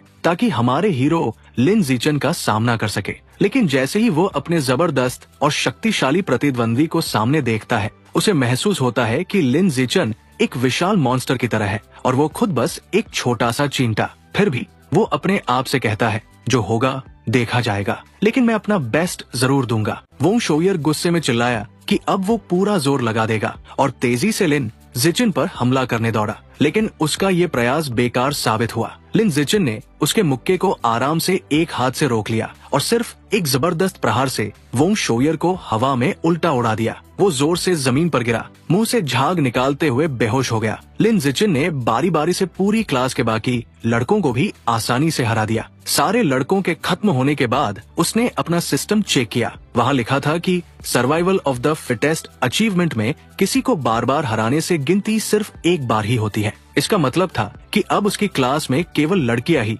बाकी प्रतिद्वंदी रह गई है। उसे लगा कि शायद कोई लड़की उससे लड़ना ही नहीं चाहेगी, लेकिन उसकी उम्मीद के बिल्कुल उलट लड़कियां तो उससे लड़ने को और भी ज्यादा तैयार थी। उसकी कई सहपाठी लड़कियां इकट्ठा हो गई। चेहरे लाल होकर मुस्कुराते हुए सबसे पहले चु यू तोंग ने हाथ उठाकर उसे चुनौती दी। वो फुर्ती से रिंग में कूदी और तेजी से हमला किया, लेकिन लिन जिचिन का स्तर फिर भी उससे कहीं ऊपर था। उसने बड़ी आसानी से उसके वार से बचते हुए उसे चकित कर दिया। चु यू तोंग ने उतरते हुए हैरानी जताई कि उसकी स्पीड कितनी ज्यादा है। वो थोड़ी निराश हुई कि इतने पास आने के बाद भी वो उसे छू तक नहीं सकी। चु यू तोंग की हार के बाद बाकी लड़कियां भी एक एक करके आगे बढ़ी। लिन जिचिन ने लड़कियों से लड़ते वक्त जानबूझकर अपनी ताकत को काफी कम कर दिया। उसका मकसद उन्हें चोट पहुंचाना नहीं था, बल्कि बस मैच जीतकर जल्दी से अचीवमेंट पूरा करना था। थोड़े ही समय में उसने क्लास की सभी लड़कियों से स्पार कर लिया। अब जबकि उसने पूरी क्लास को हरा दिया था, फिर भी उसका अचीवमेंट पूरा होने से काफी दूर था। लेकिन तभी उसका मूड बदल गया जब उनके टीचर याओ युआनफांग ने अचानक एक खुशखबरी सुनाई। उन्होंने क्लास की तारीफ की और कहा कि एक एलिट छात्र होने का मतलब है कि हमेशा अपने से मजबूत लोगों को चुनौती दो। इसके बाद उन्होंने ऐलान किया कि 1 महीने बाद उनकी क्लास का मुकाबला सेकंड ईयर की सबसे मजबूत क्लास से होगा। लिन जिचिन, जो अभी अभी विरोधियों की कमी से परेशान था, ये सुनकर बहुत खुश हुआ। क्लास खत्म होने के बाद लू गांग उसके पास आया। उसने माना कि उसने स्कूल को कम आंका था और अब से अगले 3 साल तक वो लिन जिचिन को अपना प्रतिद्वंदी मानेगा। वोंग शोवियर भी उसके पास आकर बोला कि वो अपनी हार का बदला जरूर लेगा और ग्रेजुएशन से पहले अपनी बेइज्जती धो डालेगा। लेकिन लिन जिचिन उनकी बातों की परवाह किए बिना सिर्फ फायदों की गणना करने लगा। उसने हिसाब लगाया कि अब तक उसने इम्तिहान के इनामों से ही 3000 युआन से ज्यादा कमा लिया है। ये सोचकर वो उत्साहित हो गया कि अब वो और ज्यादा बीस्ट मीट खरीद सकता है। उसने मुट्ठी कस ली और नान युआन की जोड़ी को पूरी तरह नजरअंदाज कर दिया, जो उसकी इस बेरुखी पर अंदर ही अंदर जल रहे थे। उस रात अपने कमरे में उसने अपनी आर्थिक स्थिति पर सोचा। इनाम से मिले पैसे अच्छे थे, लेकिन बीस्ट मीट खरीदने के लिए अभी भी काफी कम थे। ज्यादा कमाई के लिए उसने अपने माता पिता के नक्शे दम पर चलते हुए वेब नावल लेखक बनने का फैसला किया और लिखना शुरू कर दिया। अपनी दिव्य बुद्धि की जड़ की वजह से लिन जिचिन की लिखाई बेहद शानदार निकली। अगले ही सुबह उसे उइवेन प्लेटफॉर्म से कॉन्ट्रैक्ट का न्योता मिला। उसने कॉन्ट्रैक्ट पर साइन किया, लेकिन उसी दिन एक खबर ने उसका ध्यान खींच लिया। खबर थी कि शहर के बाहरी इलाके में बने जमे हुए मीट के गोदाम पर एक विशाल म्यूटेंट चूहे ने हमला कर दिया। रिपोर्ट के मुताबिक वो चूहा 5 मीटर से भी बड़ा था और इतना ताकतवर कि उसने एक साइबॉर्ग को बीच से काट डाला। आखिरी कोशिश में उस साइबॉर्ग ने अपने अंदर छिपे ऊर्जा कोर को फोड़ दिया और खुद के साथ उस दैत्य चूहे को भी टुकड़े टुकड़े कर दिया। धमाका इतना बड़ा था कि पूरा इलाका हिल गया। ये पढ़कर लिन जिचिन कांप उठा। उसने उस डरावनी तस्वीर को घूरते हुए सोचा, अगर ऐसा एक चूहा सामने आया है तो पता नहीं शंघाई शहर में कितने और छिपे होंगे, और आखिर इतने बड़े जीव छुपते कहाँ होंगे। धीरे धीरे वो दिन आ गया जब उनकी क्लास का मुकाबला सेकंड ईयर की सबसे मजबूत क्लास से होना था। सारे छात्र शंघाई हाई जिम्नेजियम में इकट्ठा हुए। मैच शुरू होने से पहले टीचर याओ युआनफांग ने अपने सबसे मजबूत छात्रों को बुलाकर रणनीति समझाई। उन्होंने कहा कि हालांकि उनकी क्लास के टॉप फाइटर बहुत ताकतवर हैं, लेकिन विरोधी क्लास सामूहिक रूप से ज्यादा मजबूत है। वो शायद रक्षात्मक चाल चलेंगे और उन्हें थकाने की कोशिश करेंगे, इसलिए सभी को जल्द से जल्द अपने अपने मुकाबले खत्म करने होंगे। मीटिंग खत्म होते ही लिन जिचिन सबसे पहले रिंग की ओर दौड़ पड़ा। वो नए प्रतिद्वंदियों को हराकर जल्दी से अपना survival of the fittest achievement पूरा करना चाहता था, इसलिए उसने सबसे पहले लड़ने की इच्छा जताई। उसके सामने दूसरी क्लास से एक लंबी लड़की उतरी जिसके सुनहरे बाल उसकी कमर तक थे। जैसे ही उसने देखा कि उसका मुकाबला लिन जिचिन से है, उसने तुरंत अपने टीचर से शिकायत कर दी। उसने कहा कि एलिट क्लास ने तो अपने सबसे मजबूत योद्धा को पहले ही भेज दिया है,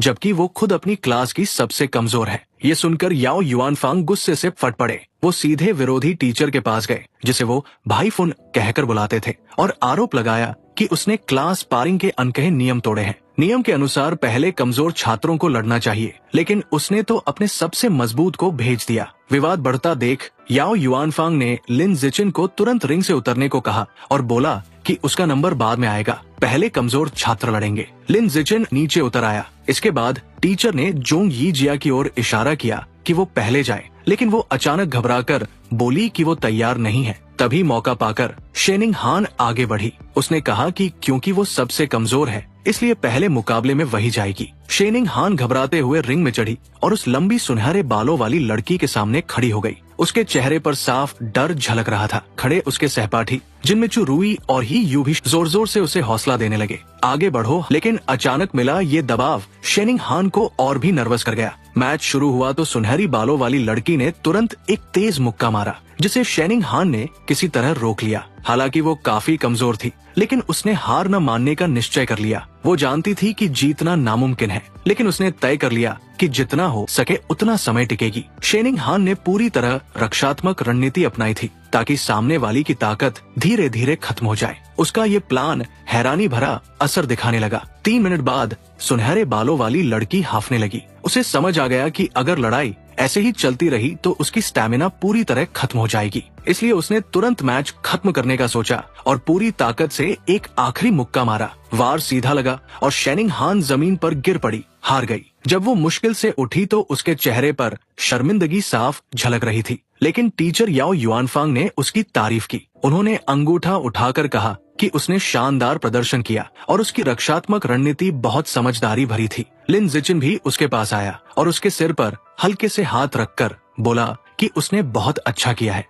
एक सीनियर से जिसके पास 1 साल का ज्यादा ट्रेनिंग अनुभव है, पूरे 3 मिनट टिकना बहुत बड़ी बात है। उसकी ये प्रगति काबिले तारीफ है। शेनिंग हान ये सुनकर मुस्कुरा उठी। हार के बाद एलिट क्लास की एक और लड़की रिंग में उतरी। उसके भूरे बाल थे। उसने देखा कि उसकी सीनियर अभी भी पिछली लड़ाई से थकी हुई है, तो उसने तुरंत हमला कर दिया। उसने पूरी ताकत से एक किक मारी, लेकिन अनुभवी सीनियर ने आसानी से बचकर तुरंत उसके चेहरे पर मुक्का मारा। कुछ ही पलों में भूरे बालों वाली लड़की पूरी तरह दब गई और जमीन पर पिन हो गई। दर्द से चीखते हुए उसे हार माननी पड़ी। विजेता सीनियर ने उसका मजाक उड़ाते हुए कहा, क्या तुमने हमें कमजोर समझ लिया था? ऐसे लापरवाही से हमला करने आए। मेरे पास भले टैलेंट न हो, लेकिन याद रखना मैं 1 साल से लगातार ट्रेनिंग कर रही हूँ। अगली बार मुझसे लड़ने आना जब 1 साल और मेहनत कर लो। चू रुई आगे आई। उसके चेहरे पर पूरा आत्मविश्वास था। उसने जोर से ऐलान किया कि वो शेनिंग हान का बदला लेगी और उस सीनियर को कुचल डालेगी। चू रुई ने कमाल दिखाया। सिर्फ एक जबरदस्त मुक्के से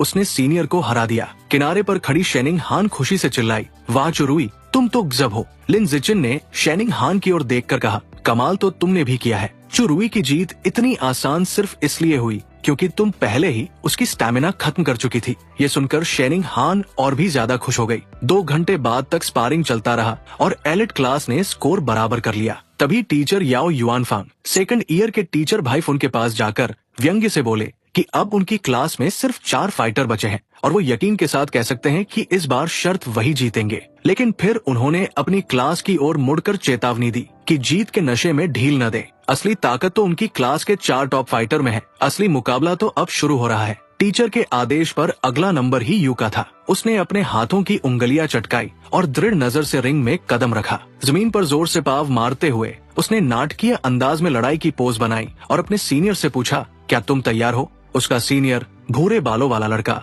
मुस्कुराते हुए बोला, इतना बचकाना और ओवर ड्रामेटिक मत बनो। ये सुनकर ही यू चिढ़ गया। उसने बिना समय गवाए तेजी से किक मारी और सीनियर सीधा जमीन पर गिर पड़ा। हारे हुए प्रतिद्वंदी को देखकर ह्यू उसका मजाक उड़ाता है। वो ताना मारते हुए कहता है कि इतनी घटिया ताकत के साथ भी उसे अकड़ने का हौसला कहाँ से मिला, और उसे कचरा कहकर हंसता है। अचानक बैंगनी रंग के बालों वाला एक और ज्यादा ताकतवर सीनियर रिंग में आ जाता है। वो गुस्से से ह्यू को घूरता है और कहता है कि इतनी घमंड भरी बातें करने की हिम्मत कैसे हुई। वो बिना वक्त गवाए जोरदार मुक्का मारने के लिए झपटता है। कसम खाता है कि इस जूनियर को असली लड़ाई का मजा चखाएगा। लेकिन उसके हैरान होने की बारी आती है क्योंकि ह्यू बिजली जैसी तेजी से बच जाता है। फिर ह्यू पलटकर इतनी ताकत से लात मारता है कि सीनियर सीधा उड़कर बाहर गिर जाता है और बेहोश हो जाता है। ह्यू की ये शानदार जीत देखकर चू रुई और शेनिंग हान खुशी से चिल्ला उठते हैं और उसे हौसला देते हैं। अब ह्यू जोश में आकर लगातार कई लड़ाकों को हराना शुरू कर देता है। 5 लोगों को लगातार हराने के बाद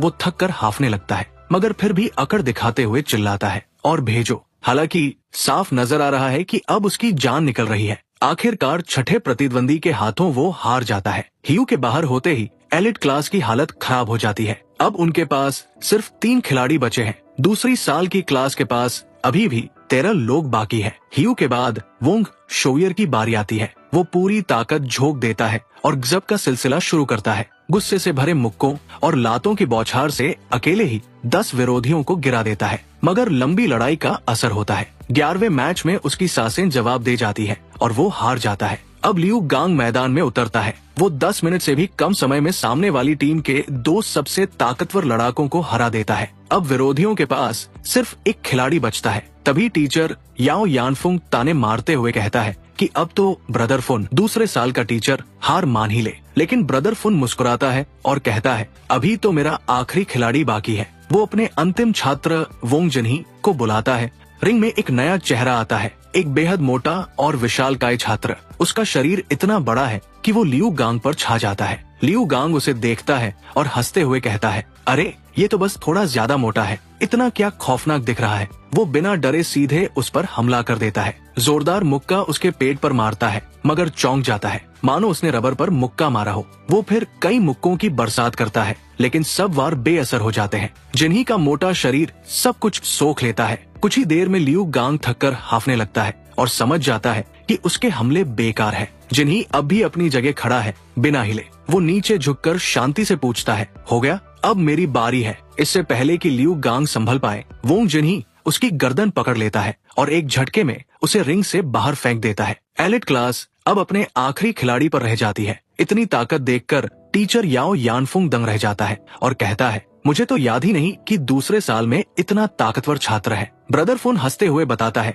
ये वोंग जिन्ही नया ट्रांसफर स्टूडेंट है, इस सेमेस्टर ही आया है। फिर घमंड से याद दिलाता है, अब तो शर्त याद है ना, तुम्हें पूरी हमारी क्लास को खाना खिलाना पड़ेगा। याओ गुस्से में अपनी मुट्ठी भींच लेता है। उसके मन में डर है कि शायद लिन जिचिन भी इस राक्षस को न हरा पाए। फिर भी वो अपने आखिरी छात्र को हिम्मत देने के लिए उसके कंधे पर हाथ रखता है और कहता है, कोई बात नहीं बेटा, जीत हार की फिक्र मत कर, बस अपना बेस्ट देना। लिन जिचिन बस मुस्कुराता है और आत्मविश्वास से कहता है, मैं जीतूंगा। उसकी ये बात सुनकर टीचर चुप हो जाता है। रिंग में कदम रखते ही वोंग जिन्ही उसे ऊपर से नीचे तक देखता है और कहता है, क्या यही तुम्हारी क्लास का आखिरी इक्का है? दिखने में तो बड़ा कमजोर लग रहा है। बाहर से शेनिंग हान, चुरुई और बाकी लड़कियां वोंग जिन्ही पर चिल्लाकर ताने कसती हैं। ओ मोटू घमंडी, अब देख, लिन तुझे सबक सिखाएगा। मरे हुए सुअर। वोंग जिन्ही लड़कियों के तानों से चिढ़कर कहता है, ठीक है, मैं तुझे एक फायदा दूंगा, मैं बिल्कुल हिलेगा नहीं। तू मुझे 10 बार फ्री में कर सकता है, ताकि बाद में तू और तेरी छोटी छोटी फैन गर्ल्स ये ना कहें कि मैं बस एक छोटे लड़के को दबा रहा था।